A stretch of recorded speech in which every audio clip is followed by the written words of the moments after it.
season. What's up? How you doing? Welcome, welcome, welcome. Thank you for coming back. Appreciate it, appreciate it.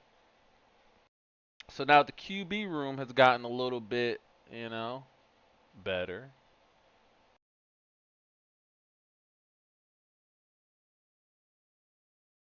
And things are looking different now. Bro, what is going on with there we go. Hey, my YouTube is just messed up. Make sure that's good. Let's do a sound check real quick. Sound check, sound check. And things are looking different now.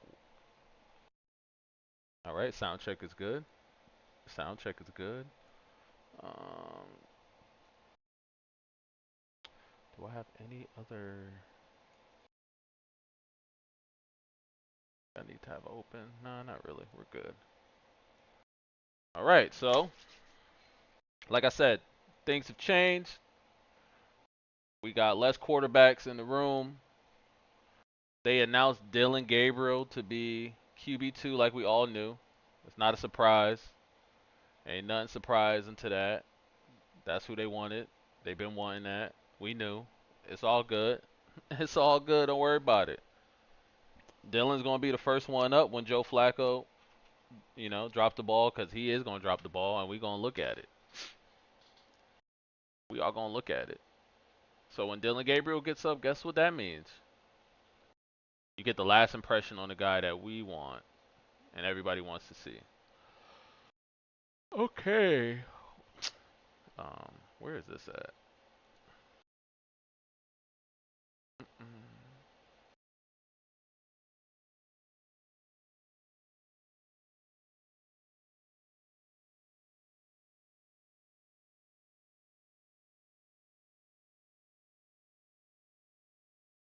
Alrighty. Can we? This is not what I want. Why is it like this?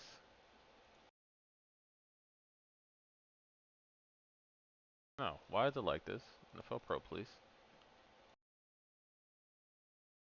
So yeah. So now that we got Dillon Gabriel, I mean not Dillon Gabriel. Now that we got what's his name? Kenny Pickett gone. Now it seems like the Cleveland Browns really don't have any excuse to bro, where is the film that I want?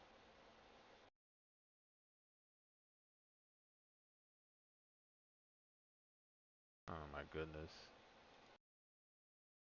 Like is this just bugging because it's over? All right.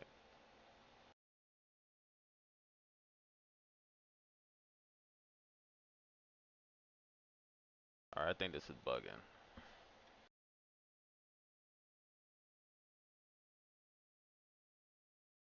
I think this is bugging.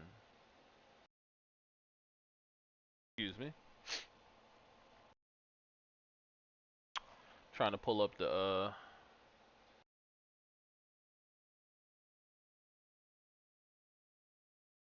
trying to pull up my stuff so I can so we can go over the footage again.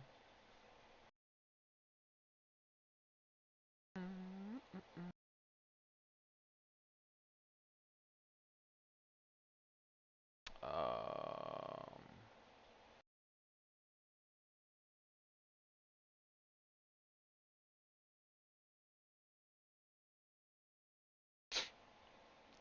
bro, I'm gonna be mad if they like took it off.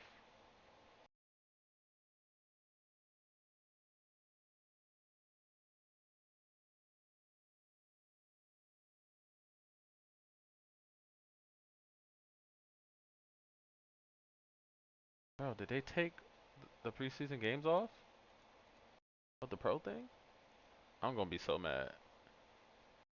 I'm gonna be so mad. No, found it. Thank goodness. All right, get that off here in the back. Let's go full screen. Let me go full screen. Oh, that ain't it. There it is. All right, we are full screen. All right, yeah, that looks way better. Okay, cool. All right, let's pull up Twitter. Let's see what Twitter's got going on. Pull up Twitter. What the hell was that?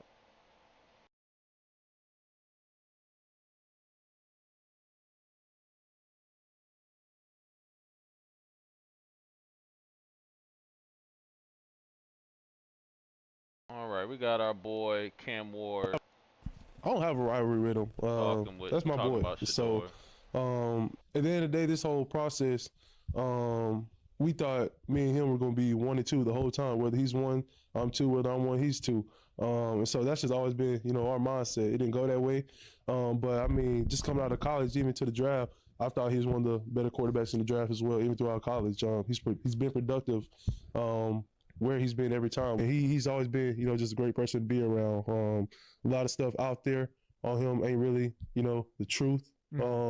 Just because they spin it different ways, like they spin stuff about me different ways.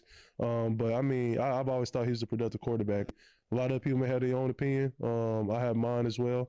But I mean, when he gets his chance, to become a starter, I know he's gonna make the most of it.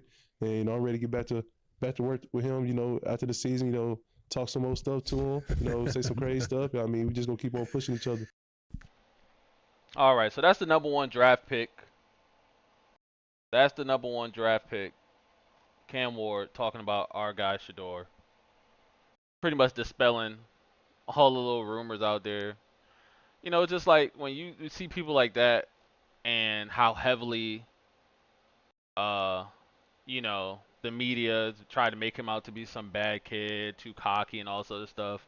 But then Cam Ward, who has a similar personality to Shedeur, besides the flashiness, when he can come out and say like, "Yo, that's not true," like blah blah blah, then it's just like, okay, this is the person that you guys held with such maturity and just such output on his character, and when he says is like, "No, you guys kind of got it wrong. You guys are spinning a narrative that's not. All these things are not true. Like he's a competitor. He's great." And even after the season, I'm gonna get to work with him. Like that's my guy. Only difference is their father. Yeah, because nobody knows who Cam Ward's father is. Well, I don't know. He could be somebody famous. He could be an ex-football player, but we don't know him. Like, or I don't know him. I'm just gonna say I don't know him. I don't know if he's a son of a former player or not. And that's really what it comes down to. And that's what's all the difference today. That's what's really the difference when it comes down to Shedeur, and just how the media like just looks at everything, right? All right, so we're gonna go to Kurt Warner today, cause Kurt Warner he's been outside. All right, Kurt Warner has been outside today, right? So we're gonna pause it right here. This is a great thing he's talking about. All right, so this is another former quarterback, doing a breakdown of Shedeur, right, and of the game and all those other things, and just like talking about it, similar to how I talked about it. Like, yo, he didn't do great, but it was only so much he could do because none of these plays were like really that great. Um, but this is what Kurt wanted to say. He said he does a great job and couldn't agree more on some of these concepts that, in my opinion, make it easy on the D to cover or at least make it a cloudy read for the quarterback. So when you do that on reads 1 and 2, it makes the game infinitely harder because now the quarterback is focused to get to at least 3 and beyond, which is not always the easiest thing. This is Kurt Warner, former quarterback and a Hall of Famer, saying the same things that I was saying about the game and the play calling that Kevin Stefanski was calling for Shedeur. He never changed his play calling. He never did anything to adapt to the cover one or cover three that they were playing or any defensive schemes. When Joe was in there, they were in cover two. When Dillon was in it, they were in cover two. When Shedeur got in it, they were in cover one or cover three. I don't really know exactly everything about football and all this other stuff. So when I see one safety, I call it cover one. That's what I call it. And cover zero is no safety. I don't really know what cover three is, but as I do this more, I'm going to start educating myself on all of the terms because I don't want people to come and just be like, "Oh, he doesn't even know what he's talking about." And just like, I know what I'm talking about. I just don't know y'all language, and that's kind of the stipulation that they put on Shedeur. It's just like, "Oh, he doesn't know the language," and it's just like, well, you don't really have to know the language to know the outcome of something. You know, like if you know how to do math and you know the orders of operation, you don't have to say, "Oh, please excuse my dear Aunt Sally," you know, because you know it. You just can't communicate it, but you can get to the answer. And that was kind of the thing with me when I was in school, is that with math, I was just good at math in my head, quick, quick, quick. But then it comes to doing tests, doing homework, and all this other stuff, and they're just like, "Oh, can you show your work? Can you go through all the steps and show us how you got to your answer?" And I'm just like, "No, I do all my work in my head. Like I don't write down and go through this and that and write it down and all that other stuff. I can do it in my head and I can communicate it and answer the question faster than I can write it down on a piece of paper. That's just me. That's how I get down." So when they say language, they mean the combination of names and the plays. Exactly. And it's just like, but that's the thing about like sports and football and stuff like that. It's just like, unless everybody has the uniform same language, then you can't really hold somebody to the standard of the language that you're using.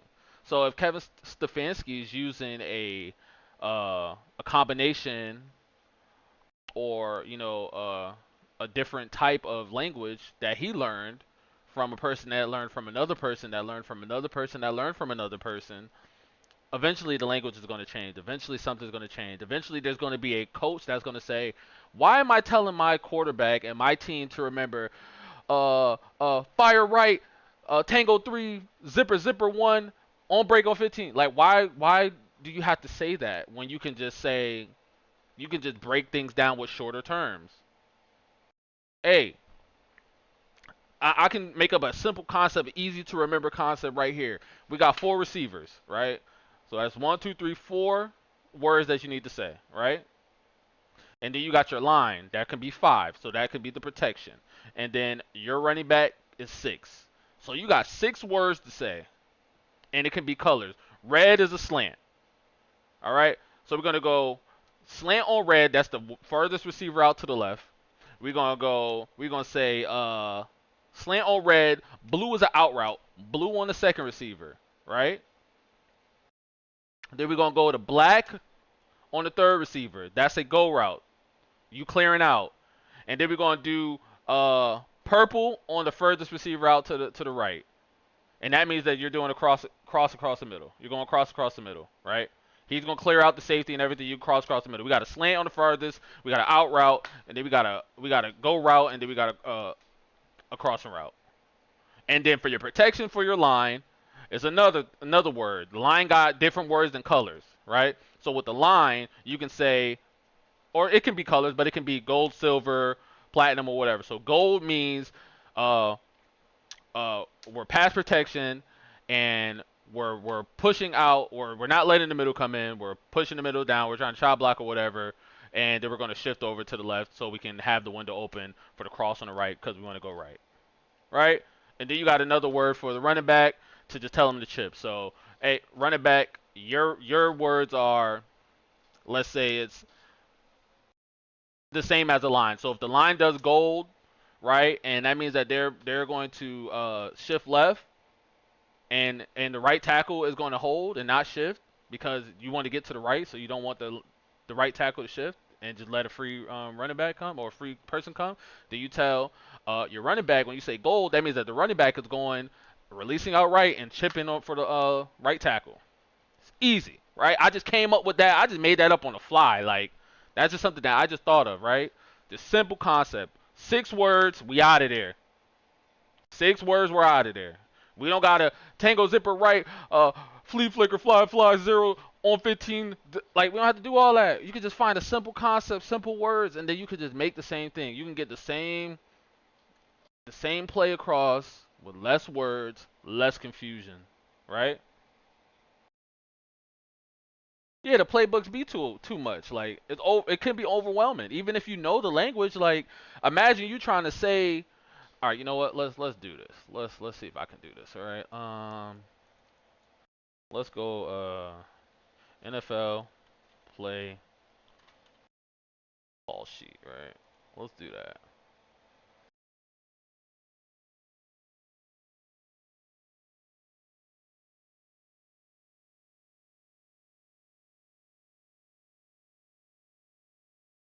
See if I can define one real quick.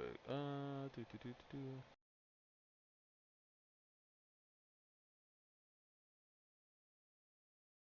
All right. So here's one. Trips left 383 Y stick. That's one. We got gun bunch weak 324 Z post. That's another one. Single back A's 42 dive. Double wing 35 toss crack. I don't even know. Shotgun empty trip right 868 X fade. This is me reading it. I'm reading this. What's up, Viper? What's up, Quay? What's going on? What's going on, y'all? How y'all doing? How y'all doing? Welcome back.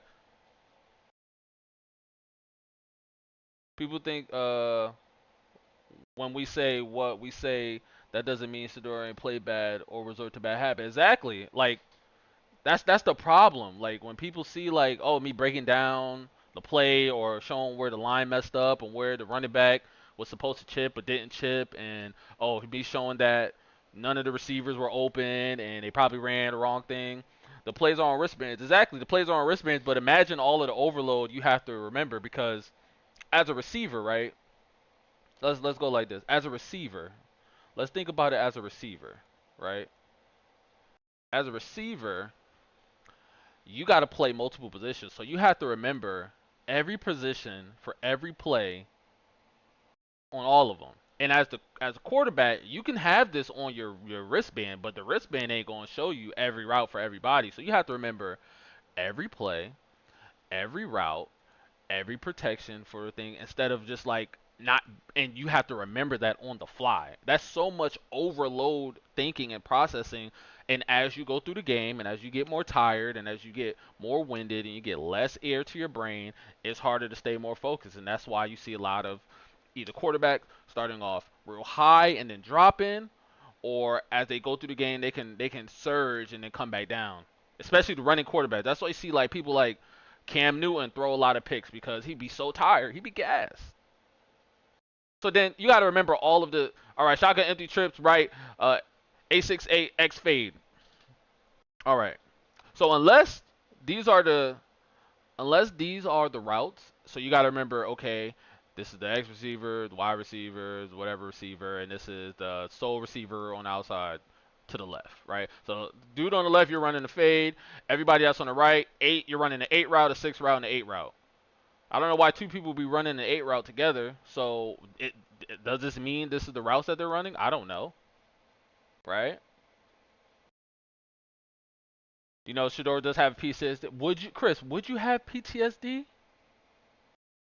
Would you have PTSD once you started getting hit and you're just like, oh shit, this feels like Colorado? Yeah. So like, this is a lot, but then we can go through and just say what I said. What did I say? I said, red was the slant, blue was an out route, whatever color, gold was the line, right? Black was the go route, purple was the cross route, and the last one was, oh, it was gold already. So when it's gold, the running back knows to go chip the right tackle. But if you had to say something for the running back, it's another color or another thing, right? Boom, 5 words. That's easy. So when you're as a quarterback, when you're saying it, you're confirming what route everybody's running. Hey, you're running red, that's a slant. You're running blue, that's the out route. You're running black, that's the go route. And you're running purple, you're crossing. Line, we're going gold. Push left, right tackle, you don't push left. You stay solid. Right? Running back, you chip for the right tackle. We here, we good, we going. Alright? Besides shotgun empty trip, like, okay, cool. So like it really depends on what you do. Did you watch the QB school breakdown? I saw some of it.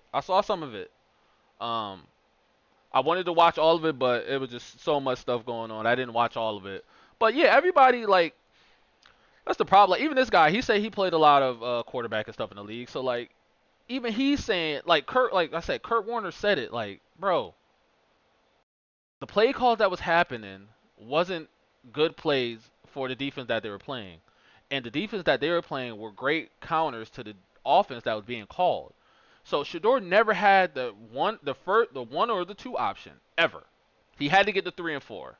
And if you're trying to get the 3 and 4 every play, that means you're gonna get sacked. You're gonna be holding the ball, and it's just like there's no way you can win on these. But when we watch Dillon, every play was a quick throw.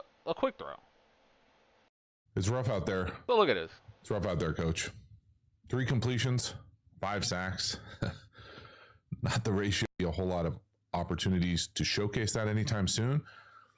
To me here, a few things. I'm going to make sure I try to do my best to kind of talk through some of the scheme things that I might have a question with. Look at these bad routes. They switch release this up into look an at, in, like without like a little pause right here.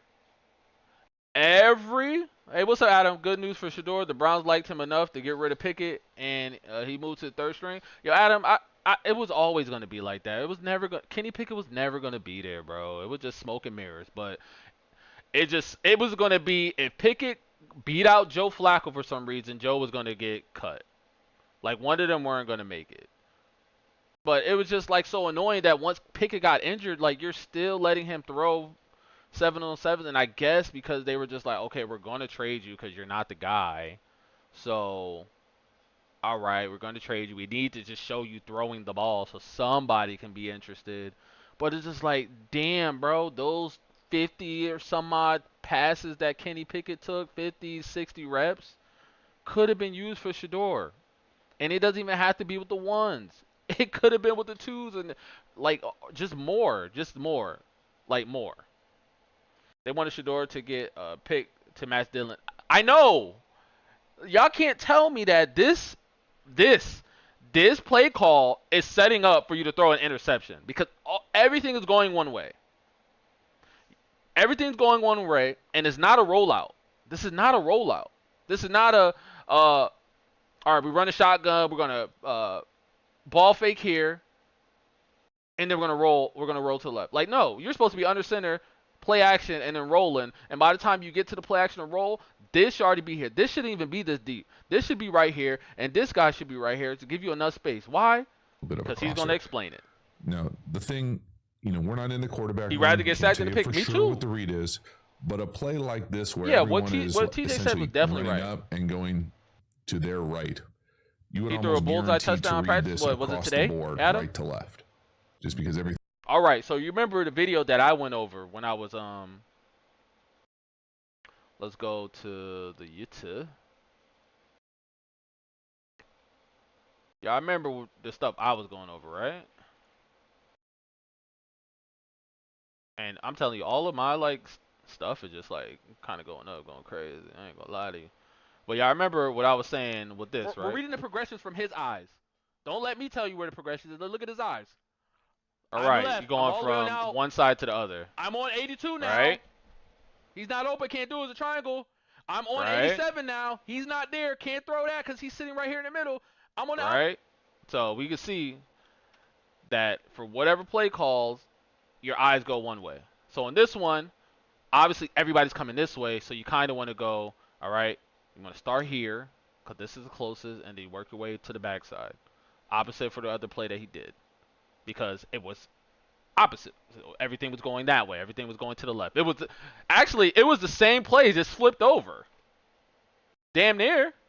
I think Shedeur did better versus Panthers because he started and they went with the game plan. Exactly. King, exactly. That's what happened. Stefanski had to have an install. So Shedeur was able to have an install. So everybody was on the same page. There was an install. There were checks. There were runs. There were rollouts. There were different level concept. There were quick throws. In this game, Everything was intermediate, long routes, all going one way, as we can Things see. coming into your vision. A few things I will say about just the design of it, because we take a pretty bad sack on a play And he had some similar to twos, this of course, later. but he had the better receivers. He had Luke, he had Gage, he had Thrash this, one to me, is time, a little he had sticky. Caden Davis, This to me is more like speed he had alley. Coda, but they giving him 87. You know, I just He's not don't even like a catching how this tight is end. in He's the a blocker. same kind of He's slow as line shit. for the quarterback. Again, just me. Okay, now again, you're not going to find somebody who's played as much preseason football as I have. What do you mean? That tells you that they hate quick outs more than I do. I hate quick outs. Yeah, quick But outs I are would horrible. prefer a quick out here with a normal split just for the spacing. What I want you to see from a quarterback perspective is the spacing here is tough. And he's going to explain it then really again, well. Would you love to There's say, no game hey, plan for the second instead half. of Exactly. So essentially he was just getting throwing them out there, locked on and one, he was just calling so this plays. idea of kind of being locked This is the on person where that's your supposed to be a eyes are quarterback to guru, start, and he's the just, play caller now. He's just move, calling plays. Reset, get back, find the backside, whatever it is, switch release, in is there, crosser maybe, but it can be all of this, and this is why it's hard to make sense of. So the first thing we're going to do is just watch the spacing down here to the bottom. All right. So we see right here, he's going to make the same example here. Everybody's just like, this is open, throw it. Breaking. This guy, the break here, the way that Shedeur would have to throw the ball, he would have to throw it right here. So 87 can get back to the ball, so he can protect himself from this. If he throws it right to his body, he's getting slapped. He's getting smoked. Even if he doesn't get smoked and he's able to bounce off of this, he's going to get smoked right here. So you really can't throw that. This is a pick six waiting to happen. Look at this. This is the pick six. This is a pick. This is the pick six. The player that get into a fight during the Panthers game, was he cut? I don't even remember. Oh, I don't know. I don't know if he got cut. I don't know. Yeah, but what really stuck me was that when Kevin saw Shedeur struggling, he never exactly King. He didn't call a bubble route, a screen, a stick play, a slant, nothing. He didn't even call for the running back to a draw play or a delayed fake with the running back coming up the middle to catch the ball right now. He didn't call nothing. He said, "All right," and y'all gotta listen to me. I'm not doing the whole conspiracy thing, right? But it's obvious that this preseason wasn't about Shedeur coming out and playing good, completing passes, or anything. This wasn't about that, right? What this was about was about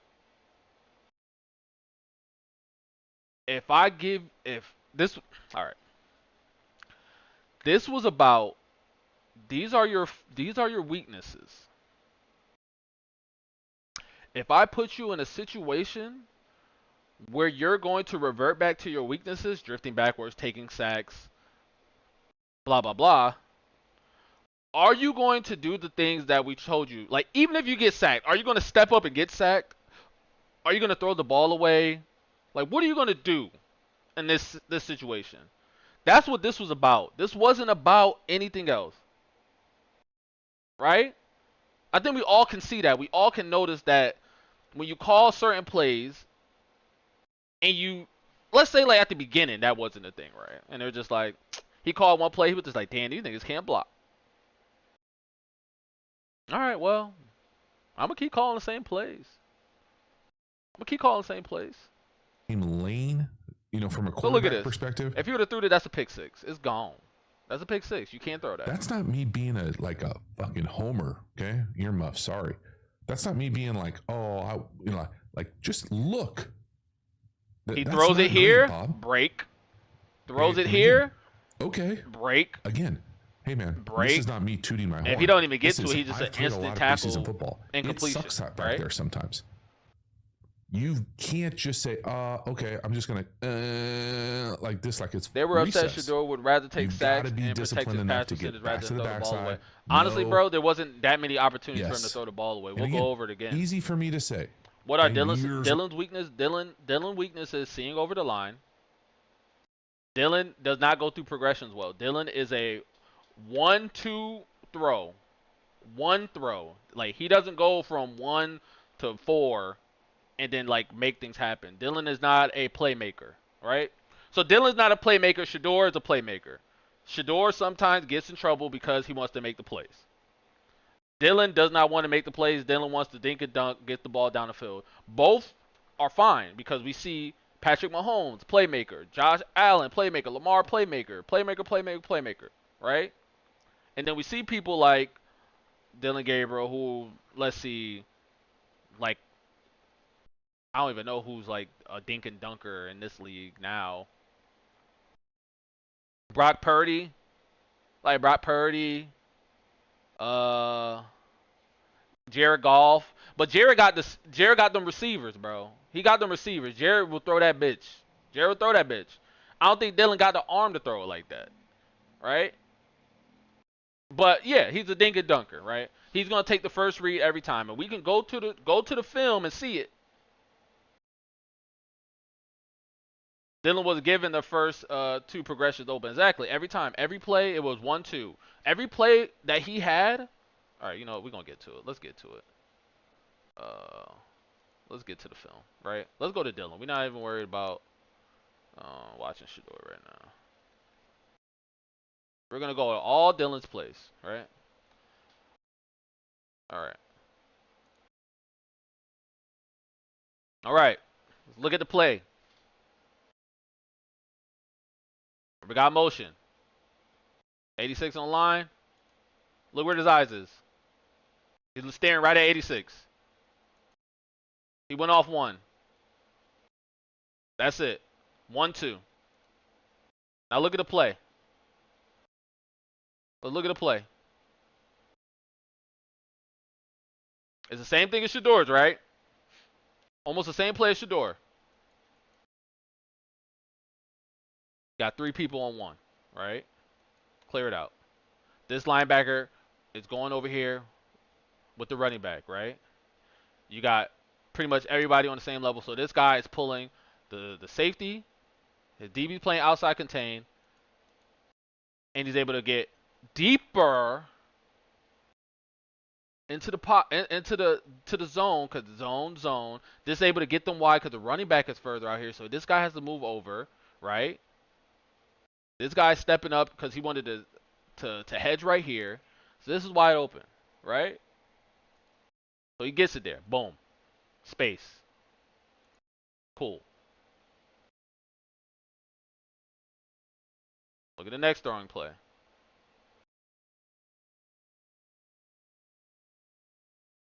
Ike. I looked over here for his one. This is the same thing that they said Shedeur's so bad at, but look at 72. Look at 72. This is the same dude that was getting beat when Shedeur got in the game, right? It ain't no different here. Look at his. Look at this. He's getting bull rushed, right? Look at him. He's just falling. But what is the difference between Dillon and Shedeur here? Dillon is a left-handed passer. This is not his blind side. So he can see this. So he can see this happening. Steps over. This guy's loses. He's able to retreat backwards. Run out. This is the same play as Shedeur. But since Dillon is a left-handed thrower, he's able to throw on the run to get the ball out. When Shedeur did this, when Shedeur had to spin, Shedeur had to change the ball from his right hand to his left hand, so the ball would be away from the line trying to hit the ball to fumble. So he had to switch hands to get his left hand. So when he came around, he wanted to throw the ball, couldn't throw the ball, had to get his feet planted and switch hands. And then by the time he did that, the freaking lineman that was on the ground got back up and it was over, right? So this is a similar play, different result because Dillon is a left-handed quarterback. And the weakness of the line, the left tackle, is not on his blind side. So he's able to react and to do things a little bit different, right? So we got the incompletion, right? He's out of the pocket. He's able to throw the ball over the head of the dude. Boom. When Shedeur, this happened to Shedeur, he wasn't out of the pocket. He was still in the pocket. He wasn't able to run horizontally. All right, so we go to the next one. Oh, that's a run play. All right, and then I want y'all to see this. We have run, 1 run, 2 runs.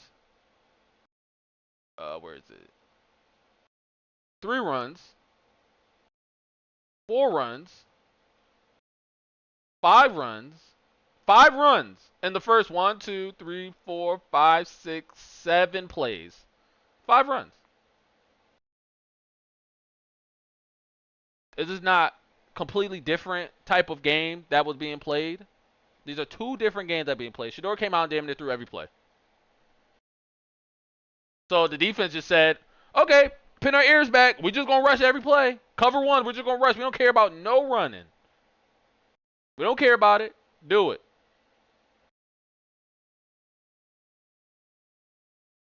All right, let's do this one. Exactly. This is why you got to, people don't understand. People are just saying stuff. And it's just like, these are 2 completely different games being played. All right. So we got to roll out. We got motion to the opposite side. Pulls both linebackers, right? Pulls both linebackers. He's clearing it out. He's supposed to set the edge, but he overcommits. He's going pursuing the quarterback. Free pass. Short, easy, free pass. You only got one option. You got one option, and if this is really cut off, you got this coming over the middle. Free pass. We didn't see that with Shedeur. 1 play call. He ain't getting no rolling with motion to the other side and the running back rolling with him, so he could just get it a quick toss, no screens, no bubbles, and nothing. They'll have to work hard to protect Dillon regular season. It's not even only that they have to protect Dillon in the game. They have to keep the pocket from going backwards because he's so short that he can't have anything closer, right? Excuses is not excuses. We're watching the film. What is the excuses? Dillon's nice? Yeah, Dillon's a good quarterback. He's a good quarterback. He has 6 years in college. He has a lot of experience. And if you play to his strengths, he needs to be a good quarterback. A lot of quarterbacks can be good if they're played to their strengths. You know, if they get a script, if they get an install and they're able to go through their plays, and then you have plays that are actually good with quick options, you know, so you can do 1, 2 reads and you're not going through 4 progressions. Exactly. No, don't worry about it, JJ. Like, people always that's all they want to say about Shedeur is like, we're saying excuses, but I'm over here watching a Dillon Gabriel play and just not even critiquing, just saying what's happening in the play, and they're saying I'm making excuses. Was that the Browns' words was fair competition? Exactly. It was anything but fair. But we don't care about fair. Ain't nothing. Life ain't fair. So it is what it is. Life ain't fair. So that's a good play call, quick play call. So we got 7 runs, 2 quick passes, 2 intermediate passes throughout the first 9 plays. How many 15-plus passes did Dillon attempt? I think just 1. I think it was just 1. All right, let's go to the next play.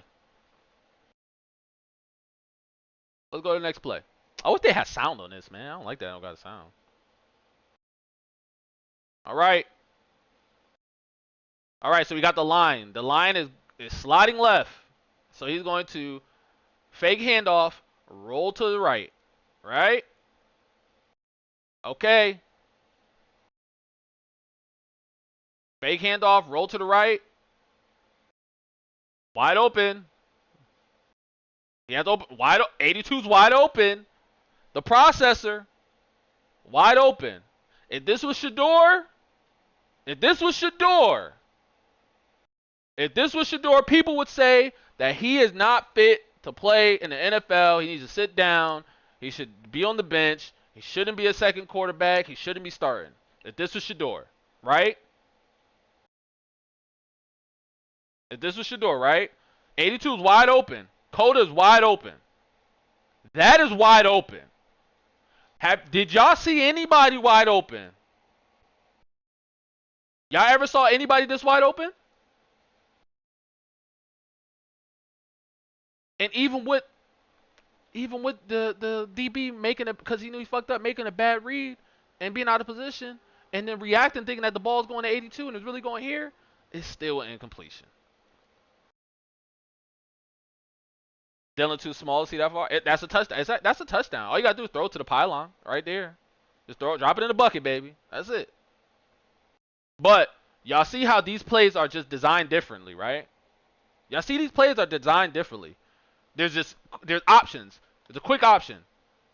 We're not doing all of our receivers running 10 yards down the field and then doing outs and running the same way. Look at Johnson.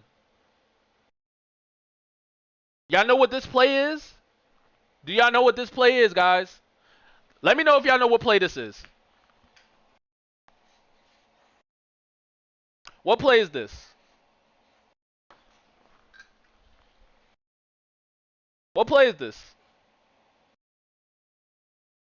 No, yeah, it's a mesh, but what play? What play? Where do we see this play from? Where do we see this play? What's up, Tommy? You saw this play in Madden, Andy. I'm gonna beat you. Throwing the touchdown was not in the script exactly. The same one Shedeur had the two tight ends coming across.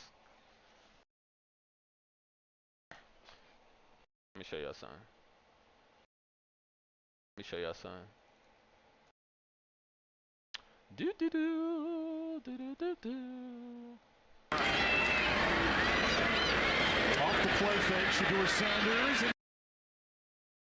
Guys, what play is this? What play is this, guys?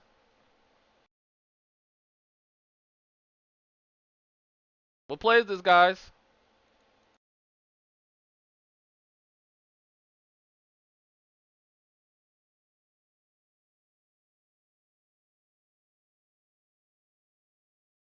What play is this, guys?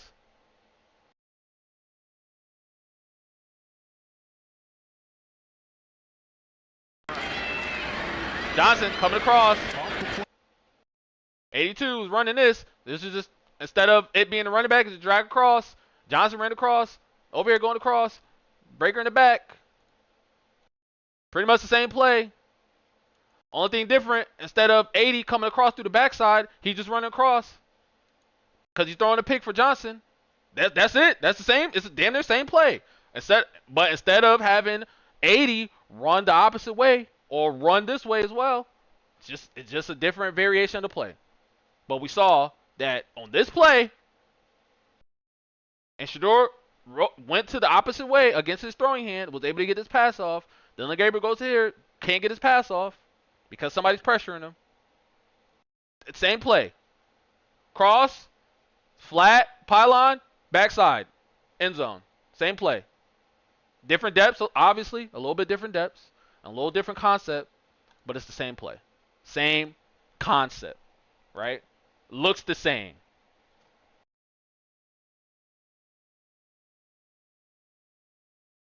All right, next play. Last incompletion.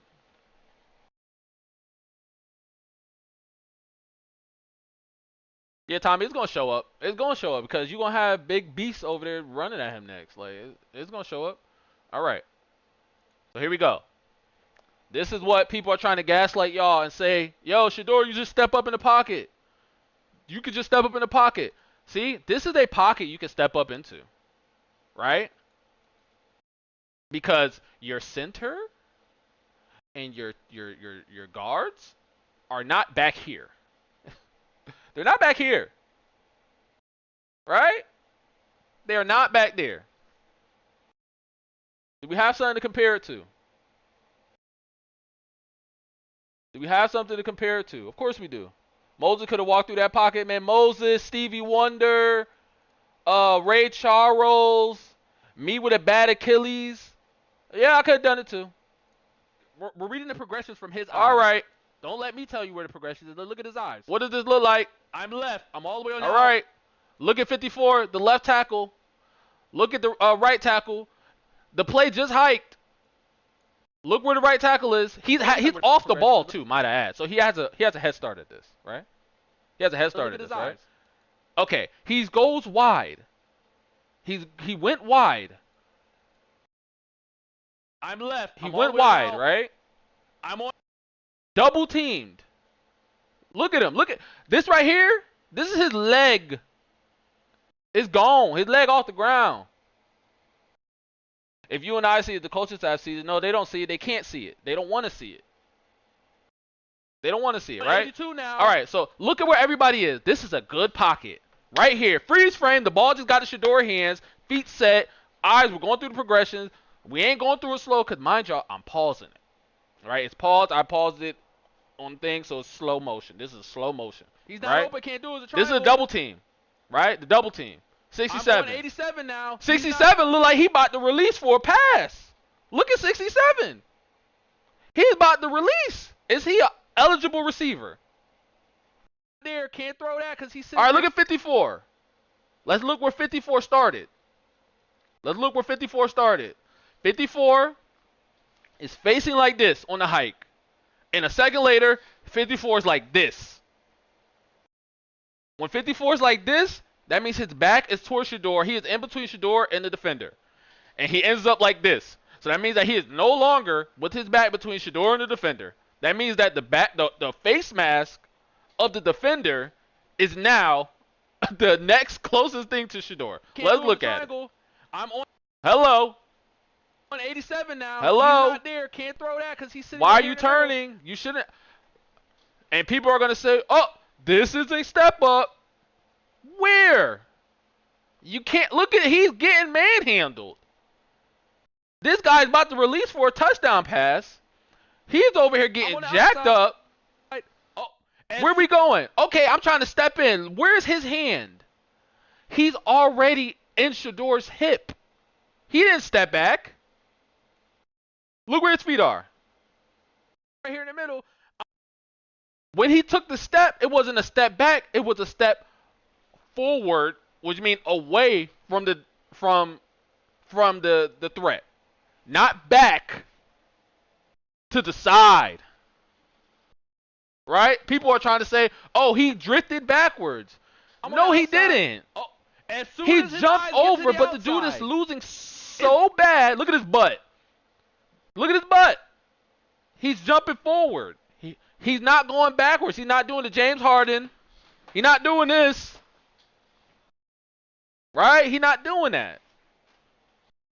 That's not what he's doing here. His eyes have just got to the Right? outside. His fourth read. He just Okay. got. Just want to make sure that we all on the same page. Okay. Incompletion. So even with that amount of protection and a step up with a clear lane, clear throwing lane, we still have an incompletion. Okay. All right. Next play. Next play. Yeah, yeah, yeah.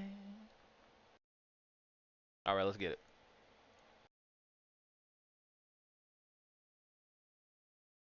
All right. What do y'all notice about this?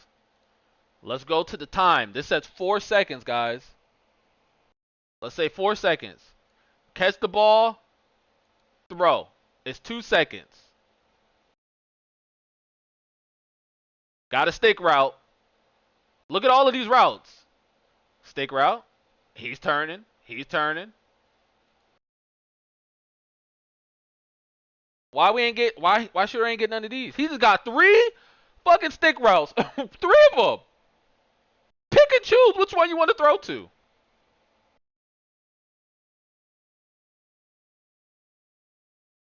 You thought you were supposed to throw it away since no one's open on the last play? Nah, man, you don't have to throw it away.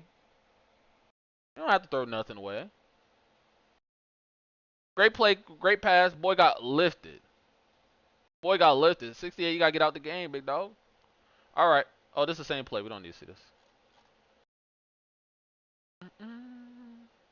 All right. I don't even know. Oh, this is a running play. We don't look at those. All right. Next passing play.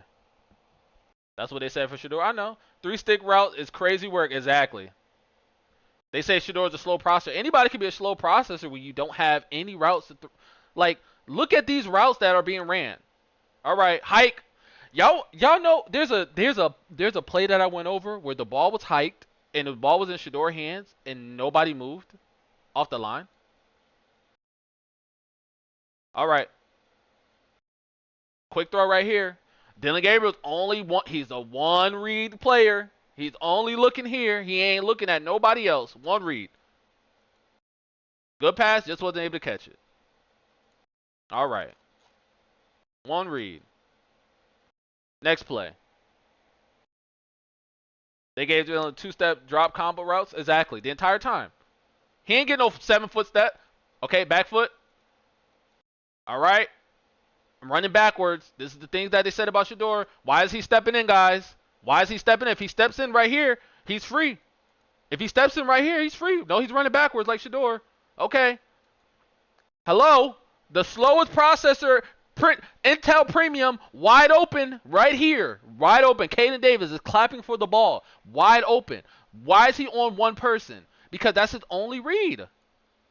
Huh? Hello, guys. Do y'all see this? All right, he looks over there. Read one. Nope. Getting pressured. Okay. I'm over here now. Over here. I'm looking in. Nope. I'm not going to throw you the ball. So now I'm not even looking. So he's just looking here. Stuck on this route. He could have ran it in. Or at least got to like right here. Nah, my hammy hurt, so I'm not going to run it in. Okay, cool. I'll give you that. Your hammy hurt. You don't want to do it. Bet. Say less. All right, let's get to the touchdown play. Look at the touchdown play. Wait, what the hell? Wait, he didn't throw a touchdown because they went. Oh, that was yeah. They had a field goal, mind you. Field goal, first possession. All right, one read. One read, guys. Let's look at it again. Hike. Look where his face mask goes. It doesn't change. It doesn't move. One read. Great pass. Great pass. It's a great pass. It was there. One read. That's all we get.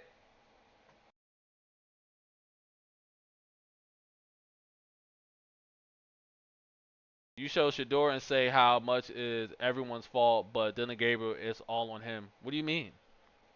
I'm giving props to Dillon Gabriel, but I'm just showing the difference between the play calling. They're trying to play like Shedeur's garbage. Exactly. Let's look at the play structure. We got wide concept, running back in the backfield. Let's run the play. Let's just look where everybody ends up at. All right. What did I say about Shedeur?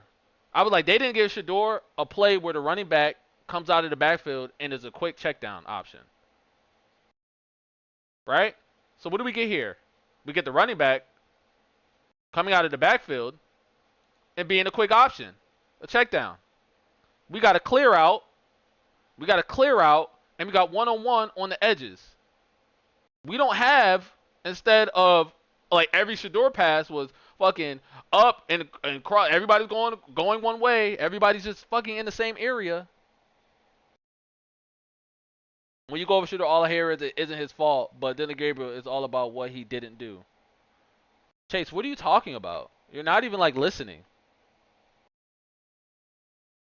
Shedeur turned his 2-step drops into 7. He never had a 2-step drop because there was never any play for it to be a 2-step drop. To have a 2-step drop, that means that you have a quick option, a quick throw. Every play that they had was an intermediate pass.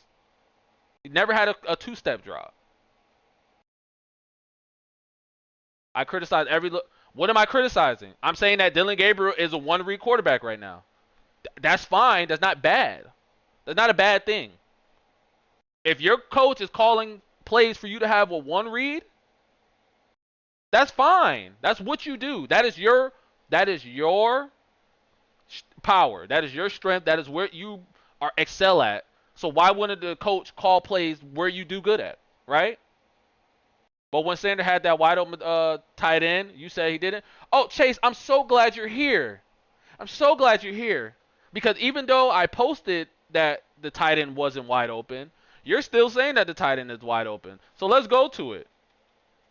Let's go to the play since he's so wide open. All right? Let's go to the play. Where's the play at? It got to be it's the sack, right? Where's the sack? Here it is. It's the sack, right? We'll do the sideline view. Okay. Hike. Left tackle. His back is not to Shedeur, so that means that the defensive end has a straight line to him, right? Tight end, where's the tight end wide open at? Okay, he's wide open. Yeah, he wants to get there. Look what's happening. Look what's happening. Can't get to him. It's wide open. This is where it should go. This is where he wants to go. Where's the tight end open? Y'all been saying that 87's been open the entire time. Where's he open? This ain't the play. This is the play. This is the play. This is the play I posted. This is the play. This is the play. This is the play. Right? This is the play I posted about. So you can't be talking about another one if this is the play I'm talking about. Because everybody in the comment section, if you can go to that video. Y'all want to go to the video? Y'all want to go to the video? Okay, we'll go to the video. Oh, you talking about the jerk route that the tight end did? Okay, we'll get to that one after this. We'll get to that one after this. Where is the play? Oh, here it is. We're reading the progressions from his eye. We're going to pause it. We're going to come over here. We're going to come over here. First off, he read the progression wrong. Second, he would have been open if he let the play develop. So if he let the play develop, who would have been open? Okay, you're just not babbling. 87's wide open, Goblin. 87's wide open. This is 87, guys. This is 87. There's no hatred for Dillon Gabriel. Nobody hates Dillon Gabriel. That's the problem with people. Now, this is the TikTok. That's the problem with people. Just because we like Shedeur and want Shedeur to succeed doesn't mean we hate Dillon Gabriel. Let me say that again. Just because we like somebody doesn't mean we hate the other person. Defense looks like they had the cheat sheet? Yeah. Y'all want to know why the defense has the cheat sheet? And mind you, this is people saying 54 didn't immediately lose the battle. This guy said 54 did not lose the battle. Guys, he said 54 did not lose the battle. Battle's lost right there. Look where his back is. At least 58 has his back to Shedeur. So he's still in the middle. He lost the battle. That's a bad angle. It's lost. It's lost right on impact. Nobody in here has said anything about hating Dillon Gabriel. The only thing that we said is Dillon Gabriel is short. It's going to be hard to get this stuff off in the regular season. And that's exactly what all the Hall of Fame players have been saying. All right? It's going to be tough when a big D-line who, if they can't get to you, are just going to throw their hands up and knock down the ball. We've seen it time and time again. That is a real thing. That's not hating. That is just reality. Just like y'all say Shedeur drift backwards, Dillon Gabriel short. Okay? And just like I can say, hey, they don't give Shedeur any of the short route concepts. There's no stick routes. There's no slants. There's no running back coming up the middle right here to just be an option. Yeah, this guy's right here in the flat. He could throw to him, but he doesn't. He's going through the read. 1, 2, 3, 4. 1, 2, 3, 4. That's what the play calls for. If this ball was hiked and this guy immediately got pancaked, I'm pretty sure he would turn and throw it right here for the check down. But this is what the play call. 1, 2, 3, 4. So, like everybody been saying, 87 is not open. This is not open. Look at 40. Linebacker, he's waiting. He's here. Throw this ball through this window. If he throws this ball through this window, 87 ain't even come across. The 87 not even across. And we're gonna stay here for a second because people are saying that right here, where you see him run through the back of 54. I'm on 82 now. Keep going, big dog. He's dog. not open. Can't do it as a triangle. I'm on 87 now. He's not there. Can't throw that because he's sitting right here in the middle. I'm on the outside. People are saying right here, 87's open. People in this comment section are saying 87's open. They're saying to step up and 87's open, right? Third read was there. Ball wasn't out. His progression was slow given being a rookie. That's what they're saying. These are the type of All right. That's what they're saying. They're saying 87's open. The point where I paused it at on that video is right here. They're saying that this is open. With 40 sitting right here, playing zone, the DB on his backside, the safety across, and number one is sitting right here waiting. Why does number one not have to go to the outside? Because this DB right here, 38, is sitting on it, and they're playing the flat. I got him if he comes in. You got him if he goes out. And if a pass goes out here, you got it. And number one is sitting right here waiting for anything in the back end. I am critiquing him the same. I am. I'm trying to. And this is the problem. Because I can say, this isn't open. This isn't open. This you might be able to get it to the side. But this was read one. So he already went off of read one. Read one. This is open. He should get the ball right here. But, as you can see, by the time he gets there, he just got his eyes to it, right? He just got his eyes to 4. Right? Look at what's happening. This is here. This person's getting bullied. You see the hitch, right? Because he's like, damn, I want to throw it, but damn, this guy is on me. They're saying he's drifting backwards. Let's see where he ends. This is back foot. The ball should be out on your back foot. But nothing is, he's not even close to coming out of his break. And if he throws it too early, he's on his break. He's able to come. Exactly. If he would have threw it, he would have got him. He would have drove on that ball. So this should have been there. It should have been there. This should have been the play. Right here. Throw it. It should have been there. If this pressure is not happening, the ball's going there. He's not able to get locked on him. How do I know? How do I know he's not able to get locked on him? Y'all want to see why? Okay, let's go to progressions again. We'll do it again. Farthest receiver out, that's 1. 82, that's 2. 87, that's 3. He's not open. You can't throw it here with anticipation and throw the ball through here because 40 is sitting right here. 40 did not go with 82 all the way. And he's not even committing. He's just side shuffling. He's ready to drive on the ball. All right. Okay. He's not drifting backward. He just hop step forward to try to get away from the dude to get more. All right. Did his eyes get to the 4th person? Let's see. It just got there. Feet not set. And he feels the pressure, and he's hopping forward to get from the pressure. Doesn't get to the 4-3 cleanly. Can't throw the ball. It's unfortunate. But it is what it is. It happened. That's what the play. All right? Intentional hands to the face. Not calling it. Talking about he's not drifting. Oh, he's not drifting. Look at his feet. Look at his feet. This is where his backdrop was, right here. Hops forward. Not backwards. This is backwards now because he's being sacked. He's being attacked. This hop step forward is not drifting. That's not drifting. The D tackle did not get a flag. There was no flag on this play. This was the 24-yard sack. There's no flag on this play.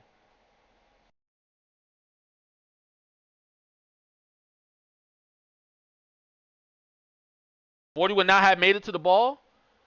You think that 40 would have not made it to the ball, and 40 is watching his eyes. I just want y'all to see that 40 is watching his eyes.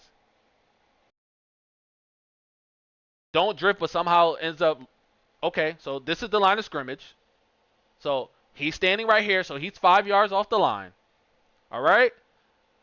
1, 2, 3, 4, 5. And then has to hop. All right. Back foot. Back foot right here.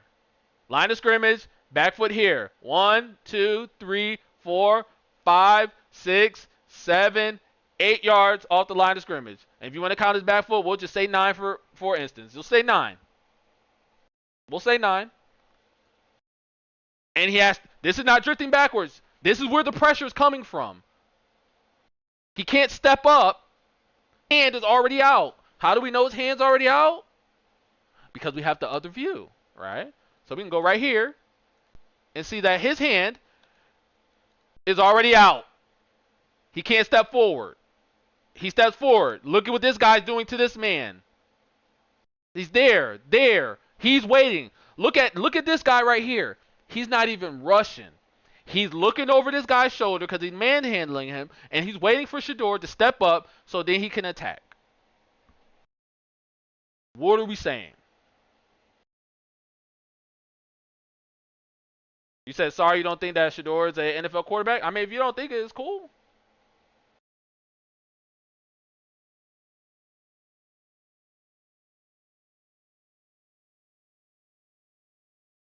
So this is all I'm saying.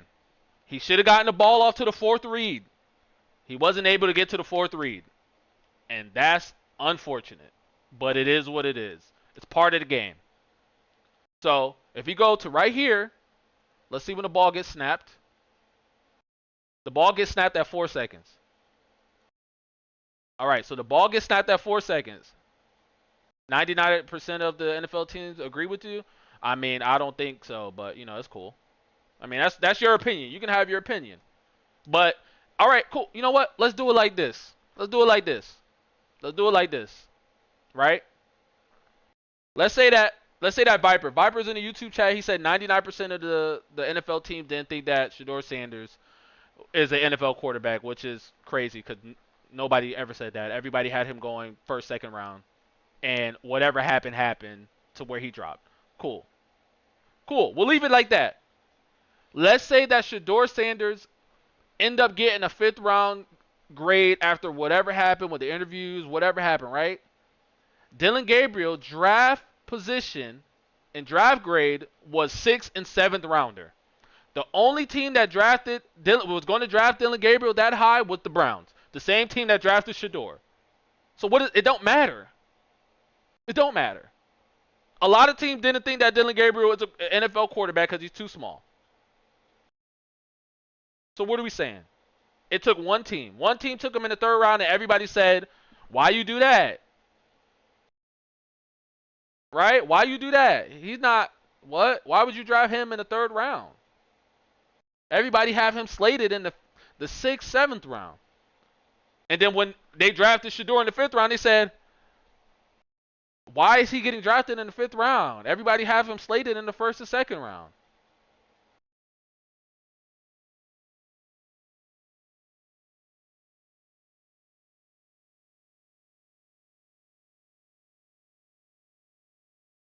So it really don't matter. But like I said, we go right here. So 5 seconds. The ball's hiked at 4 seconds. The ball pretty much gets in his hands at 5 seconds. Let's see what happens.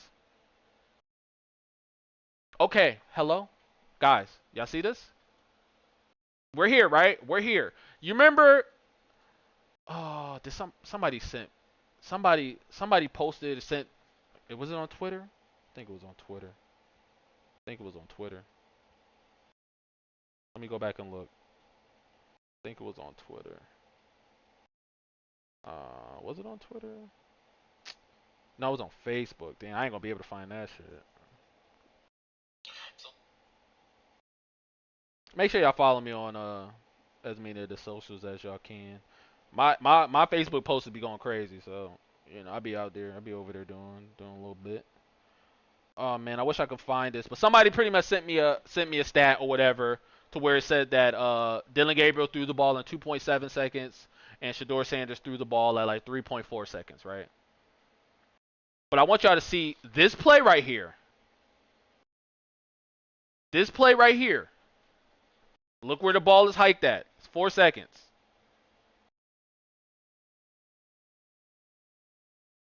This is 6 seconds. This is 2 seconds. And the pressure's already there. It's already there. The pocket's already done. But if we go to the other view at 6 seconds, what's open besides here? And this is the read that he couldn't get to because of the pressure.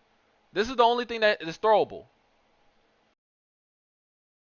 It may be the first read, but he's not at the first read. The check down's there, but he ain't get to the check down.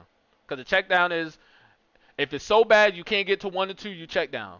The check down is a lot. If this dude's not open, then he can throw the check down. If he don't get too far up.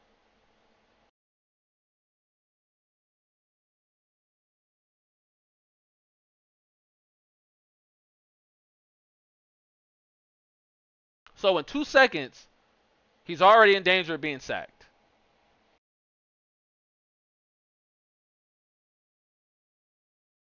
Look at that frame and tell you who's, well, he's already being almost sacked in 2 seconds.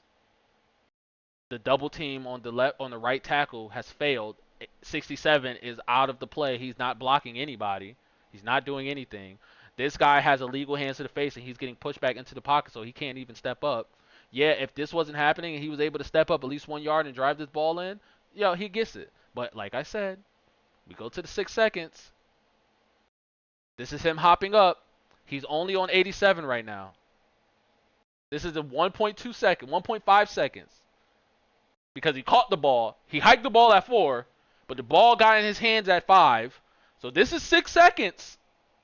Let's say 6.5 seconds. 6.5 seconds.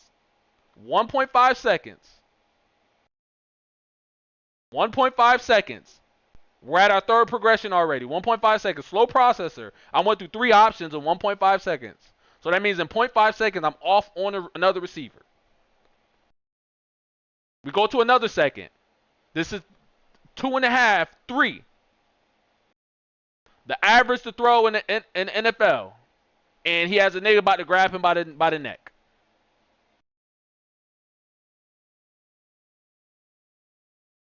Yeah, hey Ben, this is what I want y'all to understand, right? This is a very simple thing to fix, right? This is very simple to fix. There's a couple of different ways you can fix it. Not playing with a third, fourth, fifth string offensive line. Some of these guys got signed the week before the game, right? Actually playing with the people that you're out here on the field playing with, because besides Caden, what's his name? Caden Davis? He ain't throwing to none of these people. Right? And another thing is better play calling. But at the end of the day, even if they called the same play with the first stringers, second stringers, you have different personnel out there.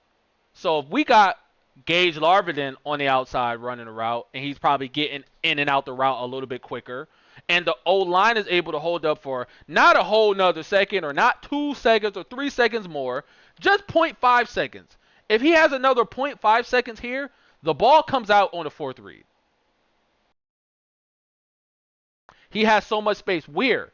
Do you not? All right, let's just see. Where's the space? Everybody keeps saying that this right here is space. This is not space. He is right here. He's at the feet of Shedeur. His arm is out. If he steps in, he gets grabbed. He is at the other side of Shedeur. If he tries to step this way, he gets sacked. If he tries to step through here, he's getting pushed back, so he's going to get a butt fumble. And all else felt, okay, let's say you guys are right. We can freeze frame this right here, and we can move Shedeur from here to right here in the pocket. 93 is sitting here waiting, right? Let's just look at the play. Let's look at 92 and what 92 is doing. 92 is not rushing. 92 is not rushing. He is containment. He's not rushing. He's waiting for Shedeur. How do you know he's waiting for Shedeur? Look at his head movement. He's looking at the quarterback. He's looking. I'm still looking at the quarterback because you're not running. I'm here for you. You're not running. As soon as Shedeur moves out, look what he does. He swim moves and goes. This guy's gone. 65 ain't there. Hello? He's waiting for him. Look what 59 is doing. Look what 59 is doing. Look what 54 is doing. If you see the back of your lineman, it's over. Yes, we know he had the running back in the flat. Yes, we know this. Yes, running back is here. This running back also missed his assignment. He was supposed to chip 59. How do we know? Because he's trying to touch 59. He's supposed to chip him. If he chips 59 and 59 doesn't get this beam of a line to Shedeur, a free line to Shedeur, this doesn't happen. But see, that's the problem. Y'all want to blame everything on Shedeur, but y'all don't want to place any blame on anybody else. But when the film says it, the film says, hey, 39, even though you're the check down and you're the outside receiver that's going to get, you're going to relieve of any pressure, your first job was to chip. Your first job was to chip. Not to do this. You're supposed to go in there, boom. Right? How do we know that he's supposed to chip? How do we know that? Let's see. Where is it?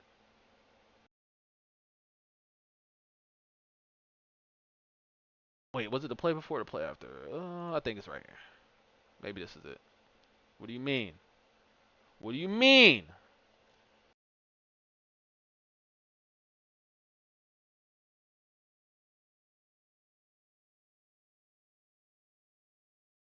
No, that's not the play. Damn, what's the play? I need the play. This it?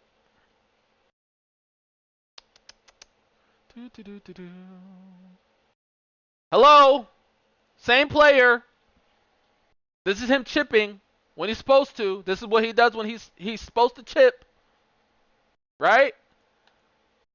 So, we see 56 or 58 in the same position that 54 was in. This guy right here. This was the same position that he was in on the other play. Back is towards the line, straight line to the quarterback. What happened? The running back chipped this time. So let's see the extra time that it bought right here. You see that? See, this is how you step up. Sanders holds the ball too long. Okay.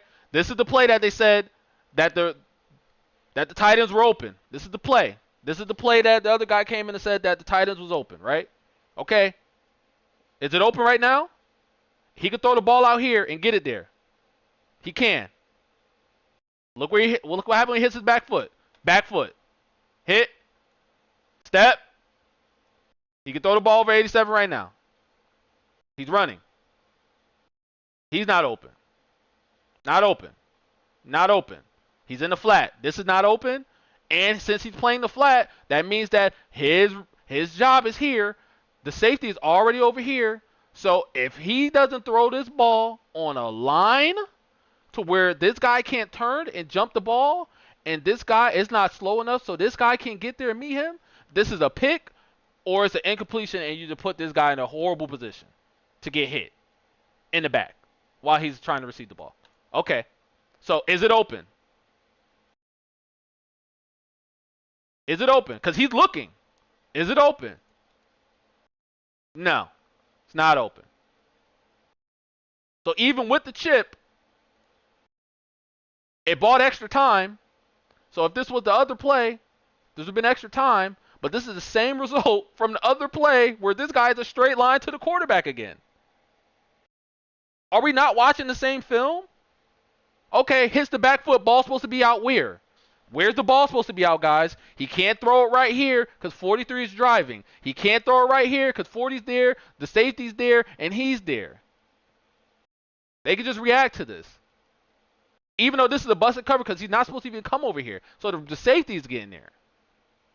And he can't throw it straight here through this line to 50 because he has to put it in front of him. He can't throw it behind him.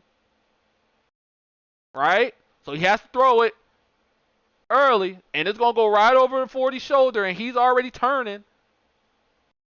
So that's a pick. Exactly. Mind you, these niggas got cut too.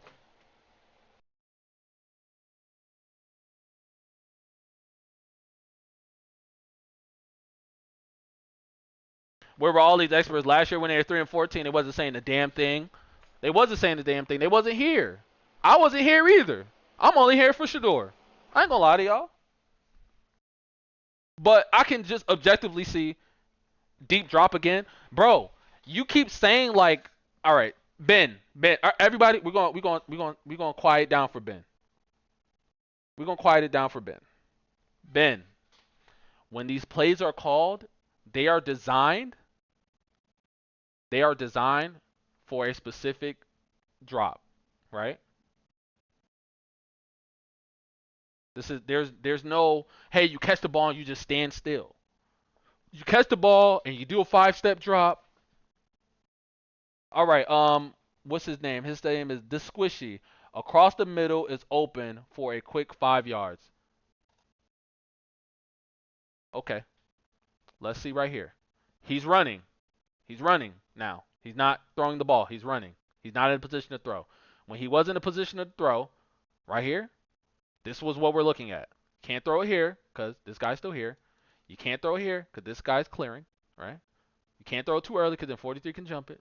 So you have to wait. Okay. 43 is not going with 87. He's not. He's driving on the ball. He's on his back foot. He's going. You throw that too early, he's in front of him. That's a pick, Squishy. Or an incompletion. At best, it's an incompletion. But that's a pick if you throw this ball. We're all on the same page, right? This is a pick. Hit his back foot. The ball should come out right now. It's a pick if he throws it. Because he has to throw it in front, so he has to throw it right here. That's a pick. Right? That's a pick. He doesn't have a base to throw. This is all right. But as soon as he gets the base to throw, look what's happening. Beeline straight to the quarterback. That's not a pick. That is a pick. He's on the outside leverage. Outside leverage. I just want you to understand. This is outside. He's on the outside. He's able to drive the ball. He would have been able to drive the ball. Are we just not on the same page? If he throws it now, he's looking at him. If he throws it now, he doesn't have to keep running side to side like he's doing. He can just go straight. He doesn't have to turn his hips. He doesn't have to turn his hips and his shoulders or anything. He can just drive straight, which he's already in position to do. But he doesn't throw the ball, so he has to keep running. Right?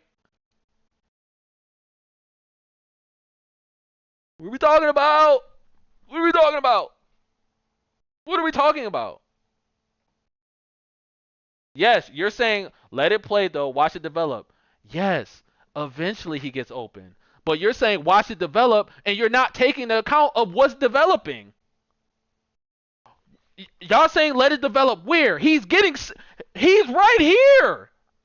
This is him. He just got open. And he only's open because they stopped running. 87 is not even open.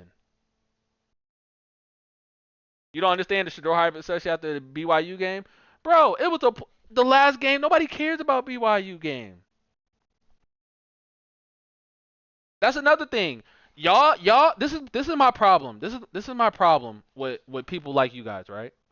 Because you guys are the people that will come in here and say football is a team sport. And then when a team gets blown out by another team, you guys will say that one player didn't do enough to win.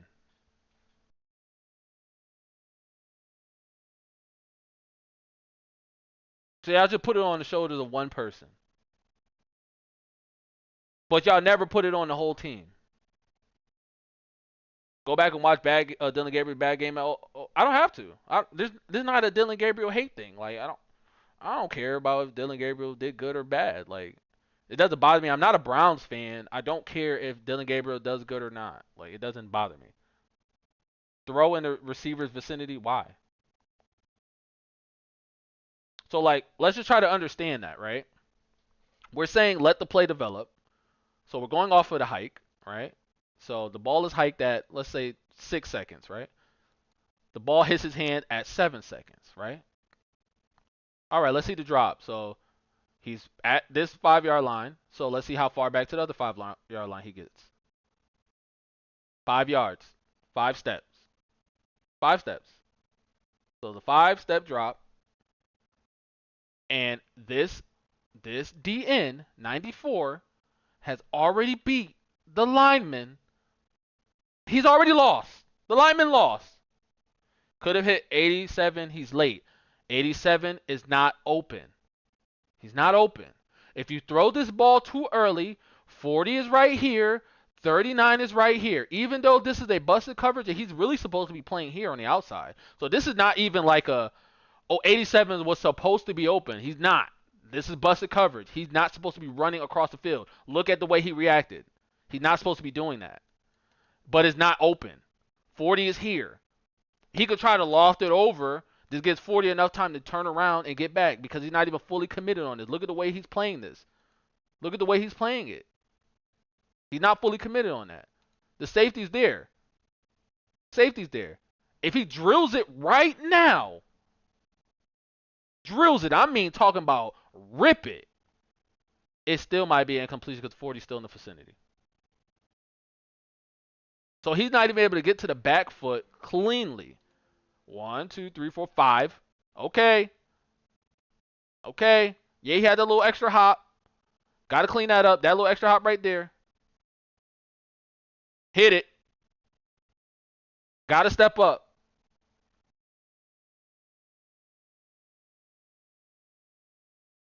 No, he's looking at the back in the back, but he's also playing the flat. He's not like manned up here. He's playing the flat. He's playing the flat. Right? Because what really is supposed to happen is that 40 is playing the flat, the safety is playing the back, and he's supposed to be playing 87. That's really what's supposed to happen, but he messed up. So the safety had to go and get him. He messed up. He doesn't know where he's supposed to be.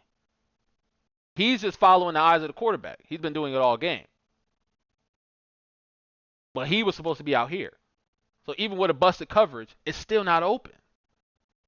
And even when y'all say it's open, and he hits his back foot, for it to be open, it's not open. And like I said, he can throw with anticipation and throw the ball to the 50, the numbers right here. Throw it right here. Look where 40 is. He's right there. It's not like 36 is coming across the middle here, so 40 has to turn and come in here, so that's wide open. He's just going to the out. He's right there, 5 yards away. 5 yards, 5 yards. Look where he's at.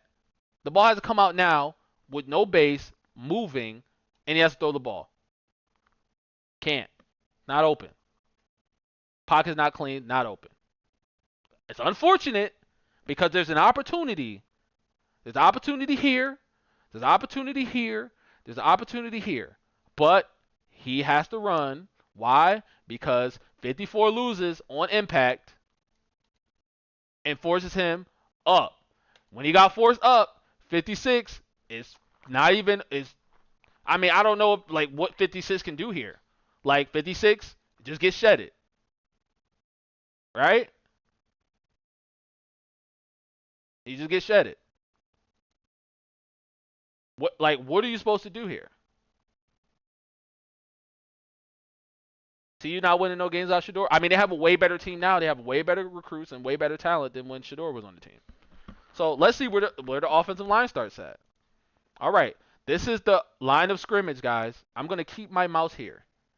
We're going to see how far back the line goes. Okay, 58 lost immediately. Hello? Hello, guys. Guys. 58 lost immediately to 45. Look at the rush. Timed it perfectly. Look at the rush. He's already beat. He's beat. If the back ain't here to chip, he's beat. But you ain't got two backs to chip on both sides of the edge. All they've been doing is blitzing the edge and forcing him to step up. They're blitzing the edge. Shedeur catches the ball, and he's already beat. By the time he gets to his second step, the chip is happening. The chip happens, and 58 is so out of position that he's falling. All right. Look how far back 58 is. This is the line of scrimmage, guys. Look how far back 58 is. This is, let's just count it straight from here. 1, 2, 3, 4, 5, 6, 7. 7 to 8 yards off the line of scrimmage. That's where the lineman is. Okay, cool. So you're saying the lineman overrushed. The lineman didn't overrush because when he steps up, he's there. Oh my God, look, his leg broke. So he's there. So as he steps up, he can step up and want to throw the ball right here. He can't. If this doesn't happen right here, Shedeur is either running here and having it slide or whatever. Got this one-on-one. Maybe he can make him miss, cut back, and come through the middle. Or he could just get, because remember, this is the line of scrimmage, guys. Where this guy is the line of scrimmage. So if this doesn't happen, he can probably get this ball off right here. And then he's running the sideline, dive, first down. Shedeur probably stays in the game. They go down, get a touchdown game. Whole different game. But this is happening. So then this happens. Look at 67. He just stops blocking. Okay. Gets fucking depleted. 58. I mean, it is what it is. Oh wait, that's not even 58 fault. That's 54. The guy that 54 was blocking. Oh shit. Look at this. Okay. So 54 blocks. Gets shredded off. 65 tries to block. Doesn't really do anything. Shedeur comes back. He's getting hit by the guy that over pursued all the way back here. He's still getting hit by this. Breaks off of this tackle. Able to get the ball here. Drops the ball. So what are we saying? Are we watching the same game? Don't seem like it. It doesn't seem like we're watching the same game. It doesn't seem like the same, things is like, you know what I mean? I don't understand why no screens and bubble screens because his coach didn't call it. And that's fine. That's just what it is. You got to play with the plays that you got. Why are we still talking about this play? Because people are denying that this play is happening. You think they'll perfect D every time? I mean, it doesn't seem like there's been doesn't seem like anything has been going on to where it's not. Great defense. I mean, like I said, there was a busted coverage, I believe, right here. And there was an opportunity. But by the time there was an opportunity to throw this ball in the tightest of windows, he was already getting pressured out of here. So it is what it is. Let's go. So I just want y'all to remember the type of defense that's been played the whole time. So this is a cover 2. It looks like cover 2, but it's not cover 2. Cover 1 or cover 3, whatever people call it. All right. He's looking. He's all the way back. All right, cool. Let's go. Let's look at some Joe Flacco plays. Let's look at the plays that Joe Flacco was getting. Let's see if there's any difference, right? All right, Joe Flacco under center. They got an extra fucking lineman in here. Oh no, that's the dude playing fullback. He just got fucking annihilated, but he gets 3 or 4 yards falling forward. Nice. My boy Caden Davis was on the starting team. I like that. Yeah. But they cut my boy though. I don't like that. All right, cool. So we go to the next play. Shotgun. Joe. We got doubles here. We got Njoku motion over here. We got Jerry Jeudy on outside. All right. Hey. Oh my. Whoa. Quick. Check down. So we get 2 quick routes for Joe on the first throwing play. Incompletion, but 2 quick throws. Okay, we go to the next play.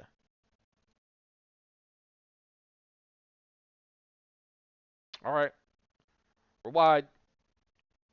We got motion on the outside with Larbadane. All right, quick. We got a check down on the out, and we got Njoku doing something quick too. Njoku just running the stick. Okay, cool. Well, yeah, double option on both sides. Like that. Like these quick options. All right, cool. Go to the next play.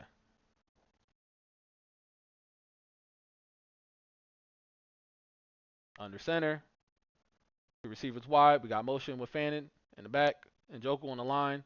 He's going to come out and release more than likely. Maybe he'll sit in the block. Let's see. Chip. Okay, so we got quick here. Chip, go. Backfield. Fannin. Over the middle. These guys are pretty much just trying to clear out. Okay, cool. Looking pretty quick and good to me, right? These are looking very different, right? These plays are looking different. All right, we're running the ball. They ran the ball. They only ran the ball after Shedeur took sacks. They didn't run the ball on first or nothing or anything. No play action passes, no nothing.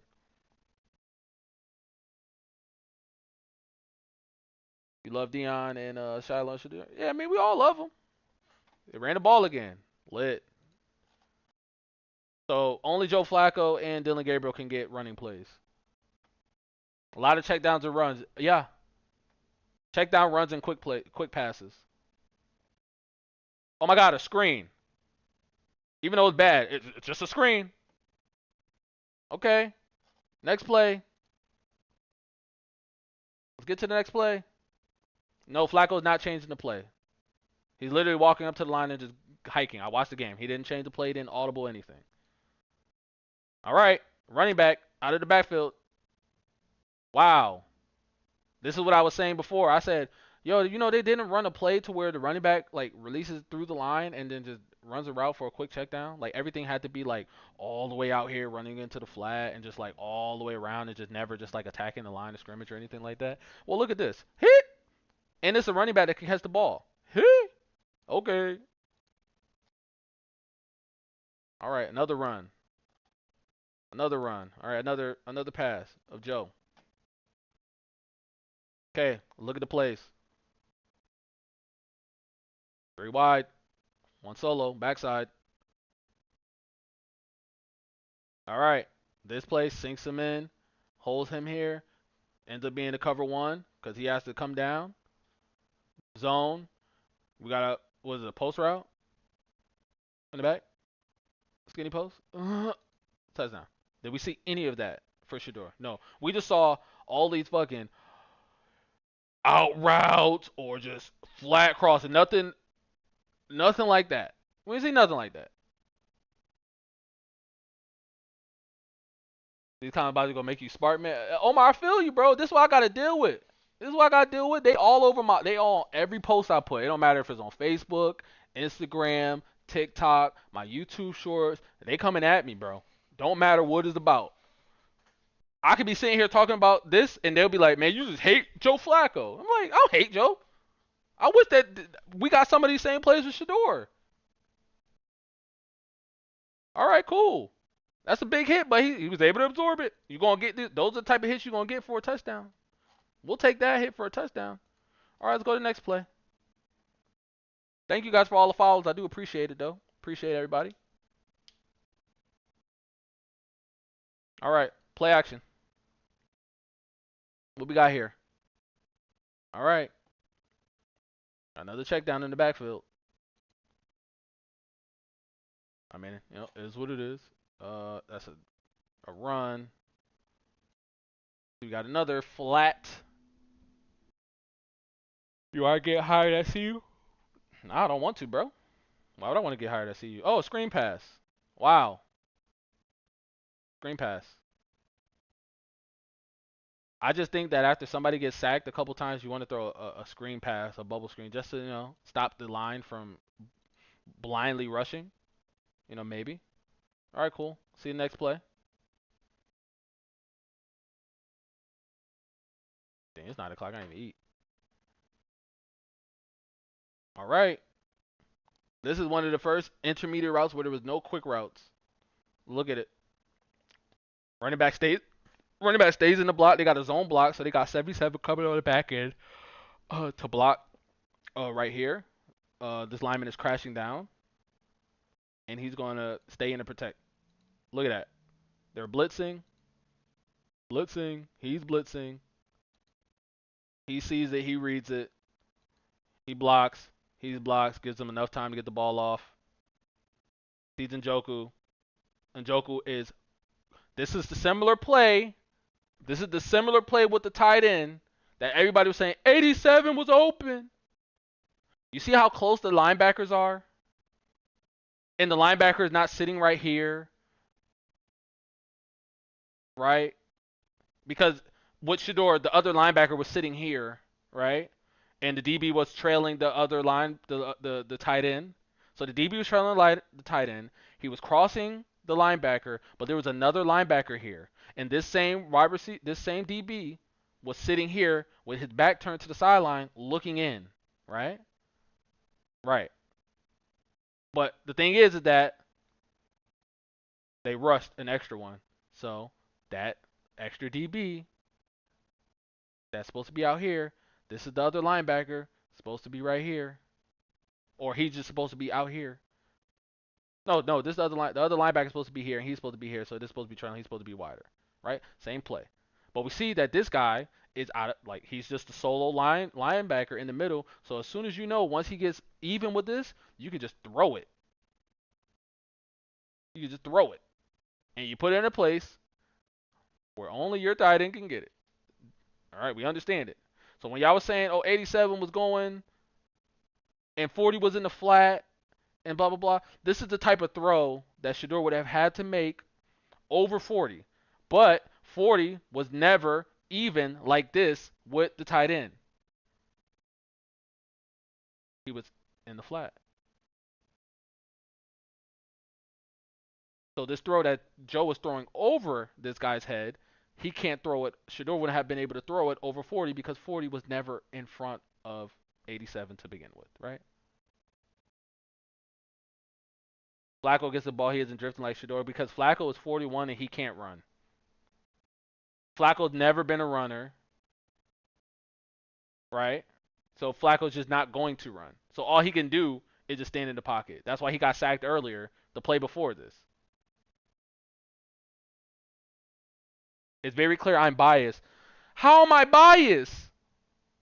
Are you talking to me?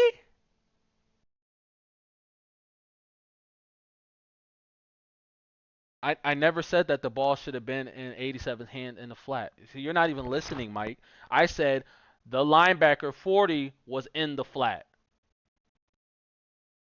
So if the linebacker 40, let's say that this linebacker right here instead was right here, Joe would not have been able to place this ball over this linebacker's head because the ball would have had to been here at the 50-yard line just like 87. And if he throws it like that, then the DB, which would have been the safety, would have been able to break on the ball. Right? I'm arguing racist. I don't care about all that stuff. That stuff don't get to me. I ain't even paying attention to that stuff, bro. I mean, chat moving fast enough. If they in here being that, they being that. But I'm just saying, like, this is the difference between the play call, right? Because you have 5 rushing, so you don't have that extra linebacker that's sitting here, so you don't have that extra person you have to throw over. So once you clear the one linebacker, this is open. So as soon as he got leveled with the linebacker right here, this is free. This is free. You can throw it. He could have threw it earlier, but this is free. All right? Good. All right, we got it. So the 1 yard. Okay, so then we go to another play. Cause that's just a 1 yard pass. We don't want to go there. All right. Hike. All right. So Joe Flacco, 18-year veteran, Super Bowl champion. Never been to a Pro Bowl, but we know that Joe Flacco's good, right? Or he's been good. Let's look at when the ball is hiked. Ball is hiked at damn near 4 seconds. The ball gets to his hand, right? We play action. Running back supposed to block. We got a late release on Fannin right here. Ball should be out right here, right? Back foot. Ball's supposed to be out. If we are going to be fair on all sides of everybody has to be graded the same way, right, Mike? Mike, I want you to be Mike. It's me and you right now because you're saying Shedeur fans are nothing but victims and blah blah blah blah blah blah. It's me and you right now. It's me and you right now. This is the similar play to when Shedeur hit his back foot and 94 was already in the back foot with a straight line to him, and he had to step up. And when he stepped up, 46 shut it off of 58 and hit him, and he broke off that tackle. And then when he got spun around off of breaking off that tackle, 94 hit him, and he was able to break off 94's tackle. And then when he turned around, he threw the ball to the running back, and the running back dropped it, right? So this is similar, right? Hits the back foot, ball should be out. It's right here. Let's look at 81. 81 doesn't even go. So you got an option here, and you got the option here. You got an out route over here. Oh, it's not even out route. It was doing a comeback. So he has 2 options. As soon as he hit his back foot, it's there. Where's Joe looking? Joe is looking over here. And this was the next read. Read 1, read 2. But this is happening. So he can't even get to read 2. And read 2 is open. Right? Okay. Just saying. Because if Joe, who has 18 years in the league, is not able to make this throw,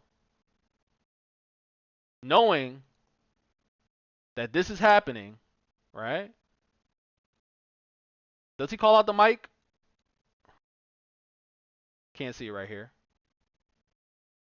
Ike, well, you have this guy here, so you know you have to block. So you see it, back foot, just immediately loses. If this was Shedeur, this right here, the pressure is already right here. This lineman is already right here, right? But this guy is here. And they only rush 4. They only rush 4. Because he gets out, he goes in. Huh? So they only rush 4. By himself, trying to double down.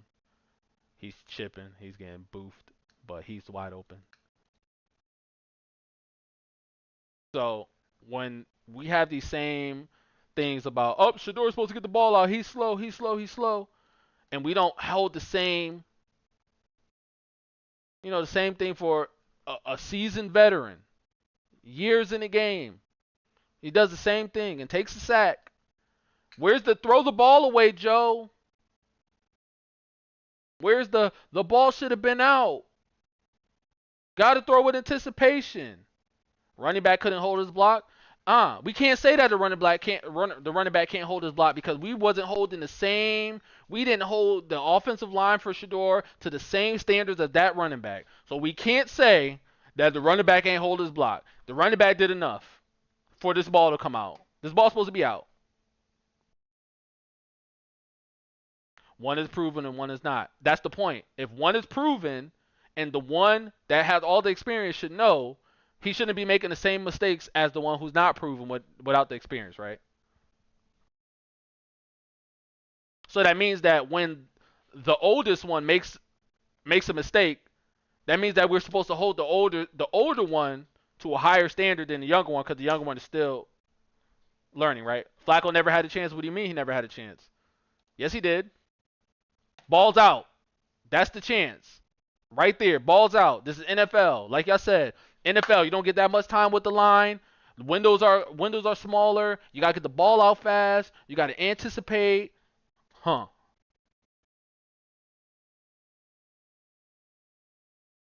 Yeah, they gave him all intermediate and long routes with linemen that weren't able to hold up block for more than 2 seconds. What are you supposed to do? How many times did Flacco do this? He did it 3 times in the 2 series. One time he almost got sacked. He was able to get the ball out. Other time he threw the ball low to Jerry Jeudy. This time he gets sacked. What do you mean that Shedeur is young and developing and doesn't have the leash that Flacco has? No.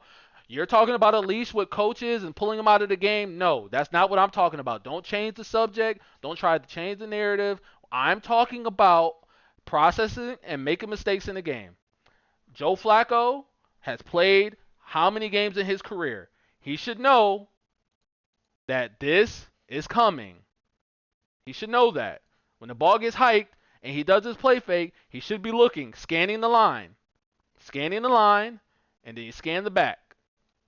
All right. So when the back gets here, he should see this. All right. I hit my back foot. Like y'all say, the back foot gets hit, the ball should be out. The ball should be out. He's right here. Okay. All right. Hash. You said Flacco only missed 1 pass, and this was the one time he got sacked. You're right. But Flacco is playing with starting linemen, starting receivers, or these are second team receivers, but almost starting receivers, starting line, starting tight end, starting running back. 18 years in the league. 4 stringers. 3rd, 4th, 5th, 6th stringers, right? The same people that are saying Shedeur is getting annihilated by, that means that Joe Flacco should not make a single mistake. There shouldn't be a sack. There shouldn't be a missed completion. There shouldn't be anything. There should be no throwaways, no nothing. It should be nothing, right?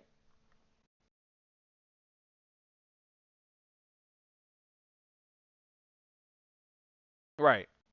So the quarterback would, if Tom Brady was out here, would Tom Brady make any mistakes? Shedeur would be started by week 6. I hope so.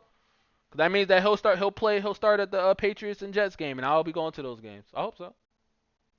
I hope so. I want to see him play in real life. What's up, that guy? So I'm just saying. So are we not going to hold Joe Flacco to a higher standard than Shedeur? Because I think that Joe Flacco taking 1 sack right here is as bad as Shedeur taking 2-3 sacks, right? Because you as Joe Flacco, you should be trying to get out of this game without being touched. You're just tooling up for week 1 where you're going to play against Trey Henderson and him being the leader in sacks or whatever, and you're not supposed to get touched. You're supposed to get out of here and not get touched. This is an easy play right here. This is wide open. Just like we got saying Shedeur, oh, it's wide open, it's wide open. Nobody's perfect, my dude, exactly. But if nobody's perfect, why when this makes a mistake, we can't hold him to the same standard as a rookie when he's playing with the starting O-line? He's playing with the starting O-line. The rookie's playing with people that are working at Walmart today.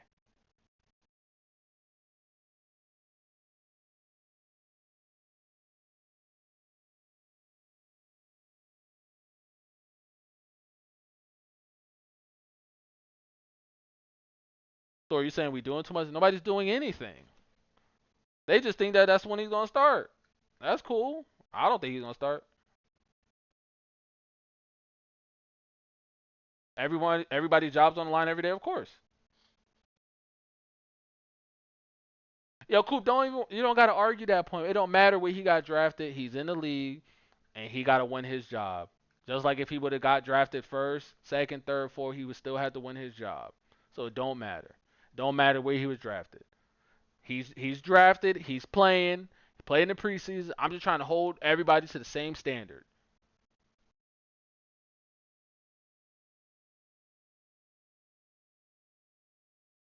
Yeah, Bryce, he should play. Nobody's saying that Joe Flacco should play perfect. You're right. He plays more consistent and better often because he's a NFL quarterback that's been in the league for 16 to 18 years. He should play better and more consistent than a rookie, right? All I'm saying is that when Shedeur, when Shedeur was hitting his back foot and was getting flushed out of the pocket, and people are saying, "Oh, step up and throw the ball," and Joe Flacco hits his back foot and doesn't throw this ball, we're not holding this to the same standard, right? As a starting quarterback, 41 years old, playing with starting linemen, this should not happen with your main target. Shouldn't happen.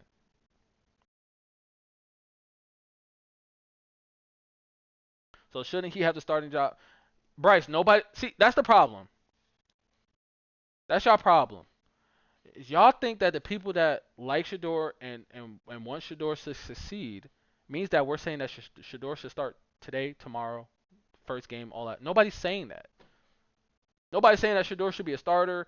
Anybody that's an actual fan and wants Shedeur to succeed is not saying that Shedeur should start. Nobody.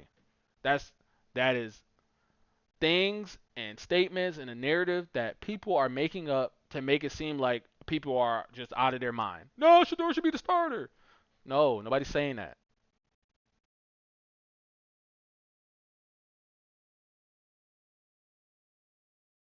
That's it. Flacco might retire during the Ravens game if the line don't figure it out. Hey, listen, if this happens with the Ravens O-line, he's going night-night.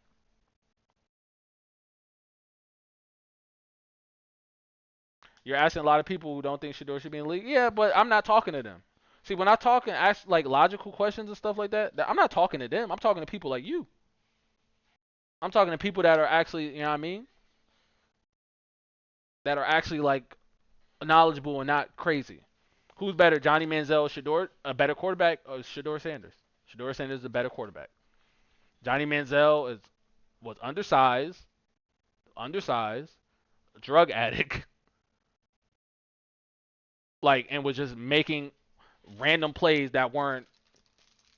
You want to join a podcast? Are you talking to me, Showtime? I mean, I don't know enough about football to be like really chatting around with some football, but I mean, I'm around. I'm down. I'm always down. Definitely DM me. See what we can do. Johnny Manziel was a way better quarterback in college than Shedeur. No, Johnny Manziel was a way better athlete in college than Shedeur. Johnny Manziel wasn't a better passer than Shedeur. Johnny Manziel had a way better team than Shedeur. See, that's your problem. Is that y'all take stuff and just be like, Johnny Manziel playing for one of the best college teams ever created, playing with Mike Evans, playing with blah, blah, blah, blah, blah, a set team. That wasn't even Johnny Manziel's first year there. He was a better quarterback. Tim Tebow won a Heisman. Was he a better quarterback? No. You're saying Johnny Manziel didn't have a better team than Colorado? Get the fuck out. I'm going to ban you. I'm going to ban you. I'm going to ban you. You're going to get banned. Going to get banned. Okay? Travis Hunter not a good enough wide receiver one. You're just making arguments for yourself. You're just arguing with yourself. Did I say that? But literally, Mike Evans is in the league and has 1,000 yards catching every single year. Broke the record, right?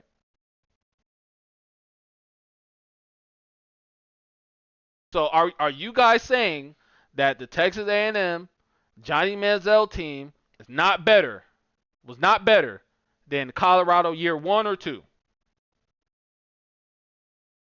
I'm just asking the question. And meanwhile, you're saying Travis Hunter was a Heisman-winning wide receiver. No, he was a Heisman-winning wide receiver and defensive back. That's why he won. He did not win Heisman for just being a wide receiver. Let's just be honest. Let's stop being stupid. All right. Let's stop being dumb.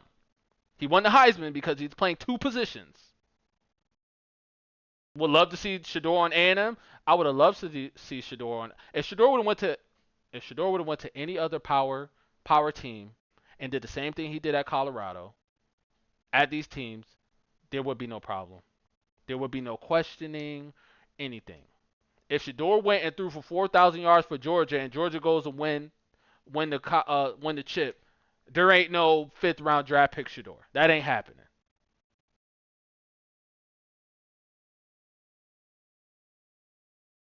Right?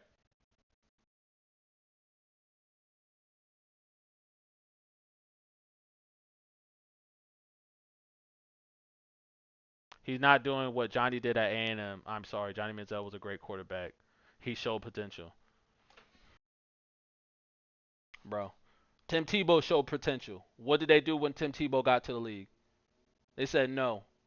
Josh Rosen showed potential. He got to the league. What happened? No.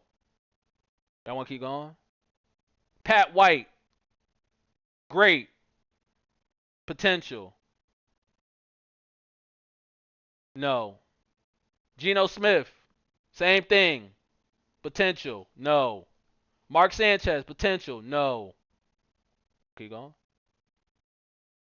Matt Leinart. Want to keep going? DeMarcus Russell. Want me to keep going? Okay. So when you're looking at quarterbacking, you're not just looking at quarterbacking and saying, oh, he's making plays, he's making plays, he's making plays. Was Johnny Manziel able to read defenses? Probably not, because I think they said that on his whiteboard was horrible. Was he able to look off defenses? Probably not. Was he able to make quick and decisive throws? No.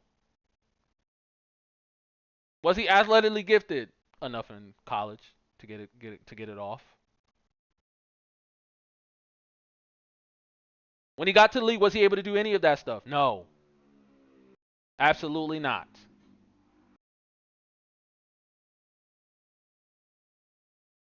The same team that drafted Johnny Manziel and threw him to the wayside, the same team that drafted Baker Mayfield and threw him to the wayside. Johnny didn't study the playbook. That's why he flamed out. Or maybe he just wasn't talented enough. How about that? Maybe he just wasn't talented enough. You ever thought about that? Let's look it up. Johnny Manziel. He's not even the first Johnny that pops up. Look at his college stats. I don't care about his freaking net worth. That boy's on podcast crying. Stronger arm than Shedeur? Could be. Never know. Don't matter how strong your arm is if you can't place the ball where it's supposed to go. Okay. Do. He only played 2 years in the league. 51 completion percentage. 57 completion percentage. 15 yards. Okay. No, I want his college stats. I don't want this. Do. All right. Let's see. I'm on here way too long. Like I wasn't supposed to do all this stuff. Johnny Manziel, 2 years, Texas A&M, 68 completion percentage, 3,700 yards, 26 touchdowns, 9 interceptions. His last year, 69 completion percentage, 41,000 yards, 37 touchdowns, 13 interceptions. You know what that sounds very oddly alike? Huh? Yeah. Do y'all know what that sounds? Y'all know what that sounds oddly alike?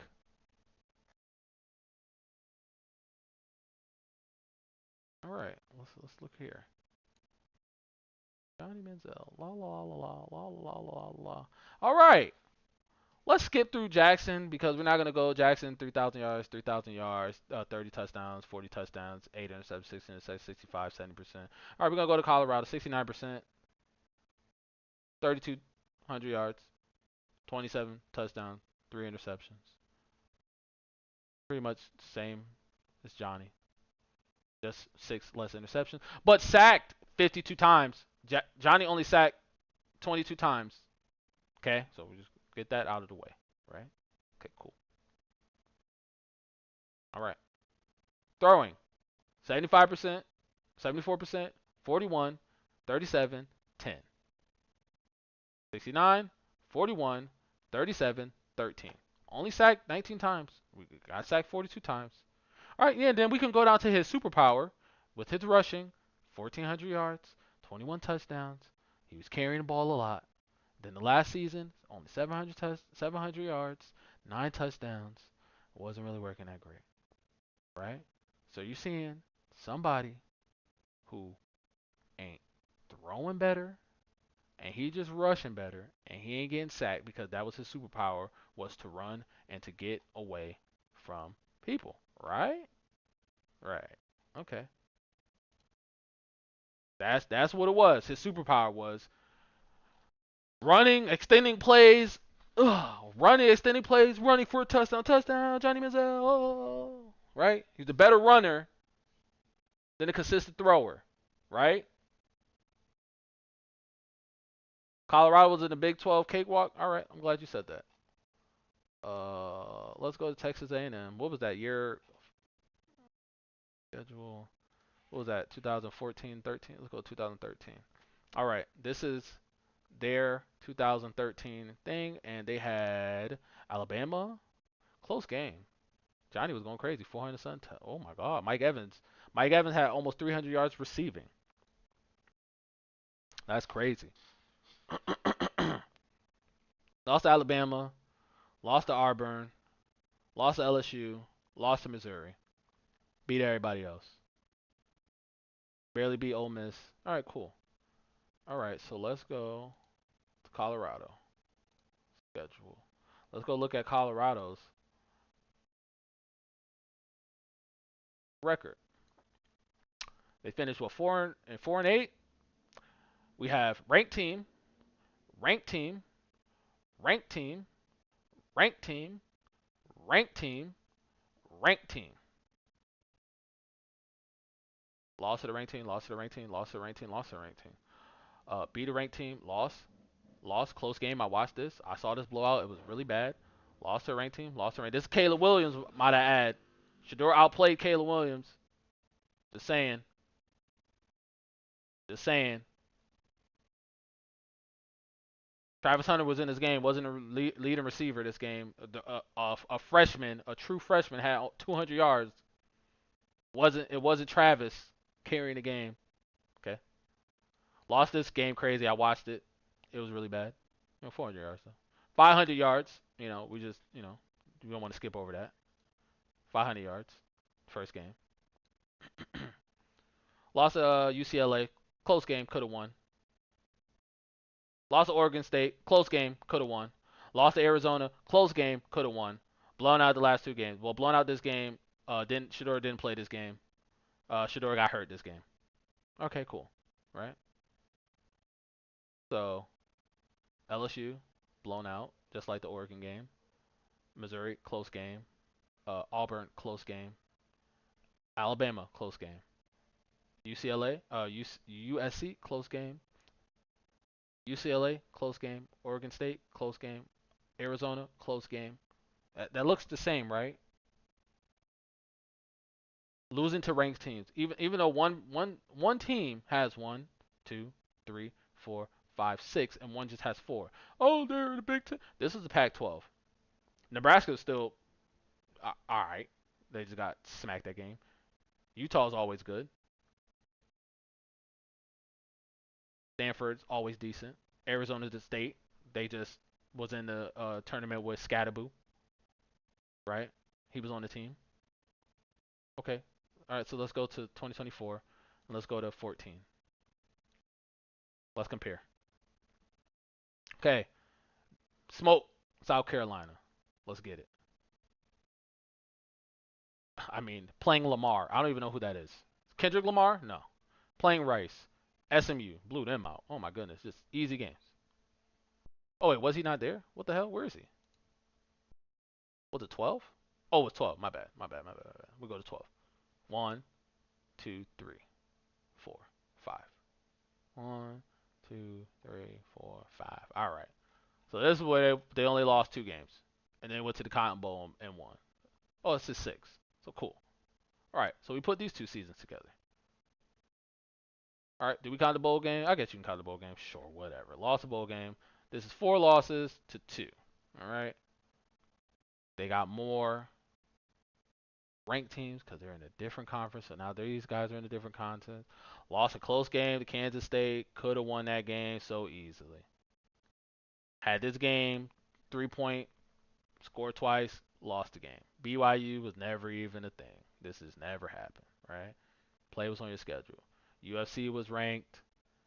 I think Baylor was ranked pre-season, and then they lost before they got there.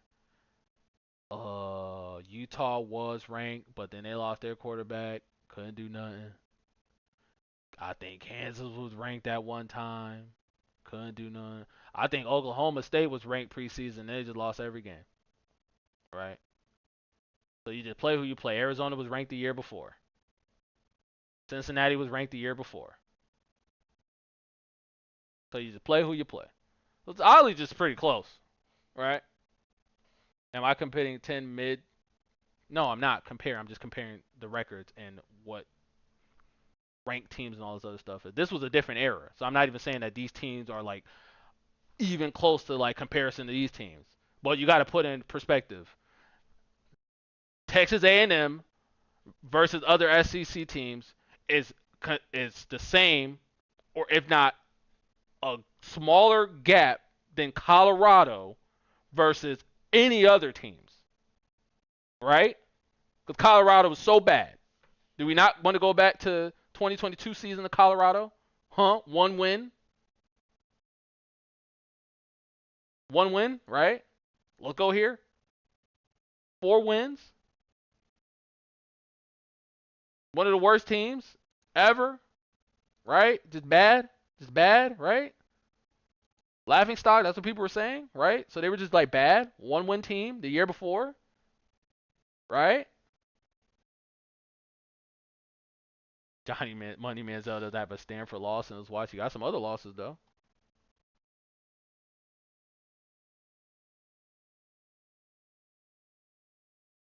Colorado was so bad they had 4 wide receivers. Yeah, because I wonder who was throwing the ball to them.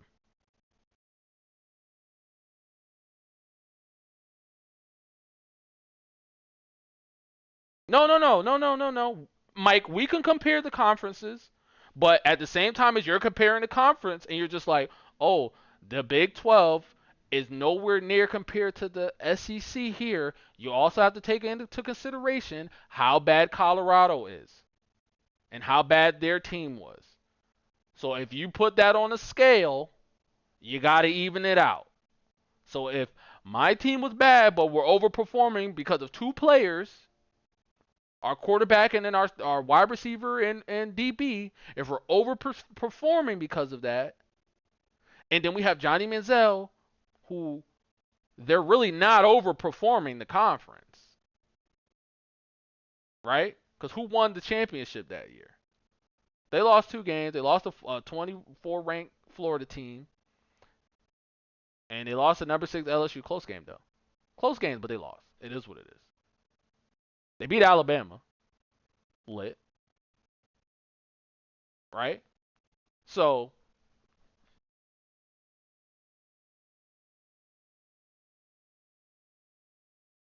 he's saying he's a Browns fan and he had to sit through Manziel and now Shedeur, and he said, and I didn't want Johnny. I feel you, bro. Only team Johnny beat that was shockers was Bama and Mississippi State. Exactly, Chef Boy. Johnny was better in college. See, y'all taking a that's the problem with like this is one thing that I really hate about talking to people. I had this problem with my past relationship, right? Because I'm a person that I really pay attention to the English language, right? So when I say that Shedeur was a better quarterback than Johnny Manziel, you guys would just say Johnny was just better in college. And I'm just like, I'm not having that argument with you. I'm saying when it comes down to throwing the football, throwing to wide receivers, throwing people open, making clutch throws and everything, Shedeur is just a better quarterback than Johnny Manziel. I think we all can agree to that, right? Like we know that Johnny Manziel's superpower was his running ability, right? Okay, Bryce, I see what you're saying. All right, cool. Yeah, Johnny Manziel was a better football player, better overall football player because he can do more things than Shedeur can, because he was able to go 400 yards rushing every game.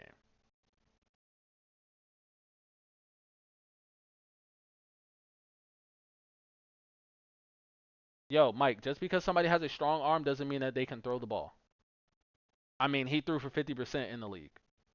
Josh Allen has a strong arm. Josh Allen was struggling with his accuracy his first 3 years until he went to a quarterback guru that helped him change the way that he threw the ball. Is Shedeur better than Tim Tebow? As a quarterback, yes, he is. As a football player, no. But this is the argument that I made earlier when I said Tim Tebow and all that stuff. Like, he threw for 400 yards every game. They threw 50 times a game. Who threw for 400 yards every game? Oh yeah, because they couldn't run. Yeah, I mean that's what happens when your team is unbalanced. So imagine going into a game playing Colorado knowing that they're gonna throw every play, and you're just playing a perfect defense against the pass, everything. You're never in the box, you're never stacking the box or whatever, and if you're rushing, you're just rushing 4 or 5. He is a better quarterback than Manziel. I mean, it's just obvious.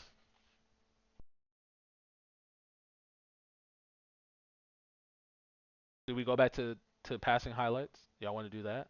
I mean, we have the stats. We just went over the stats. What was Shedeur average depth of target? I mean, I don't know how you go to that besides just looking at the average yards per throw or whatever. I can't go and look at that. He averaged 7 to 8 yards per pass.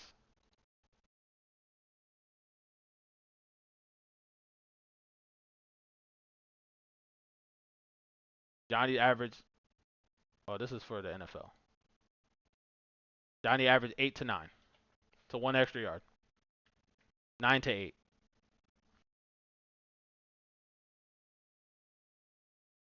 That's the only way I can look it up.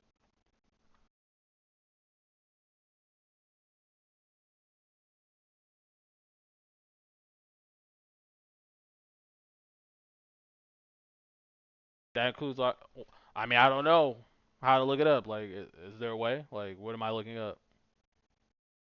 Yards traveled per pass. Let's see.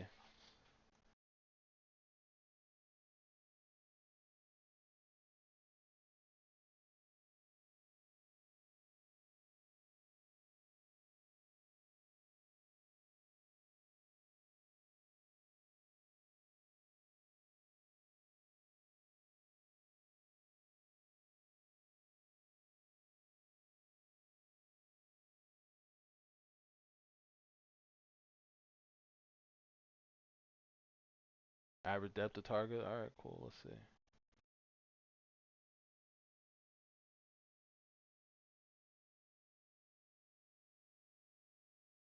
Let's see if he'll look it up.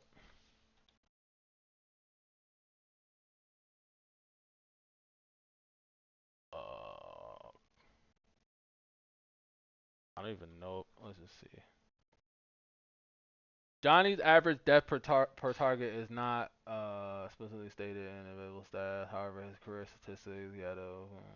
This is NFL stuff, so. I guess I'll click there.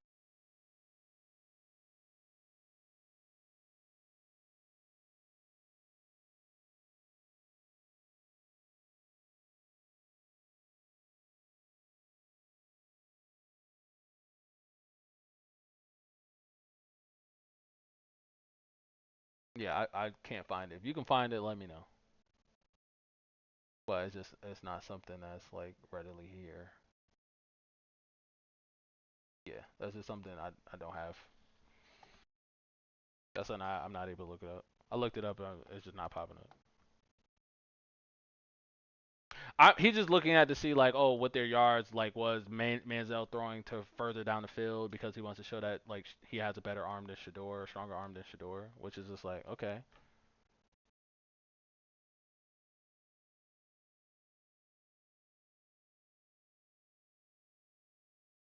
I mean, I'm just gonna let you know. I watched every game that Shedeur played, and Shedeur was not a screen throwing quarterback, even though that's what.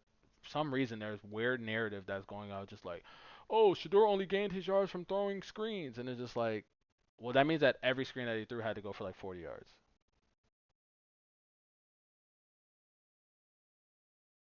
But I can't look it up. Like, that's just something I just can't look up.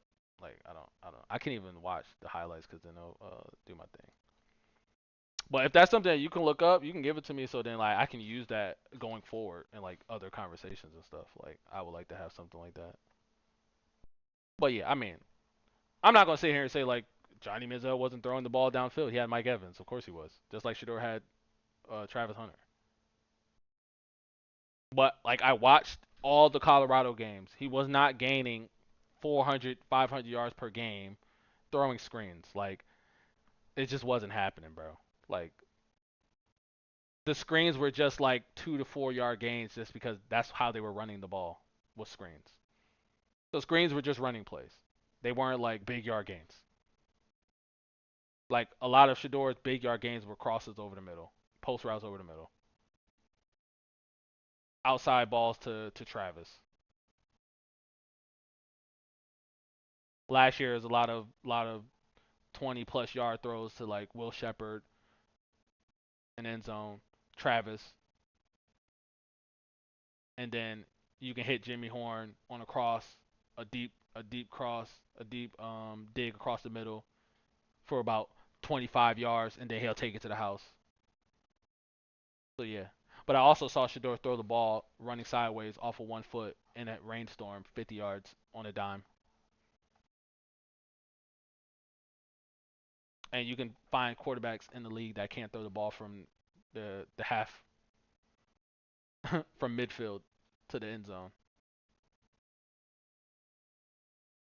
So that's just what it is.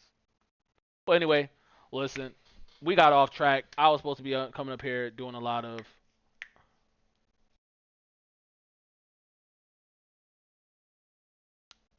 Yo, Mike, nobody's arguing with like your take about Johnny having a cannon or whatever, but you can be able to throw the ball as far as you want to. But if you're just not an accurate passer, it doesn't matter. Like it doesn't matter.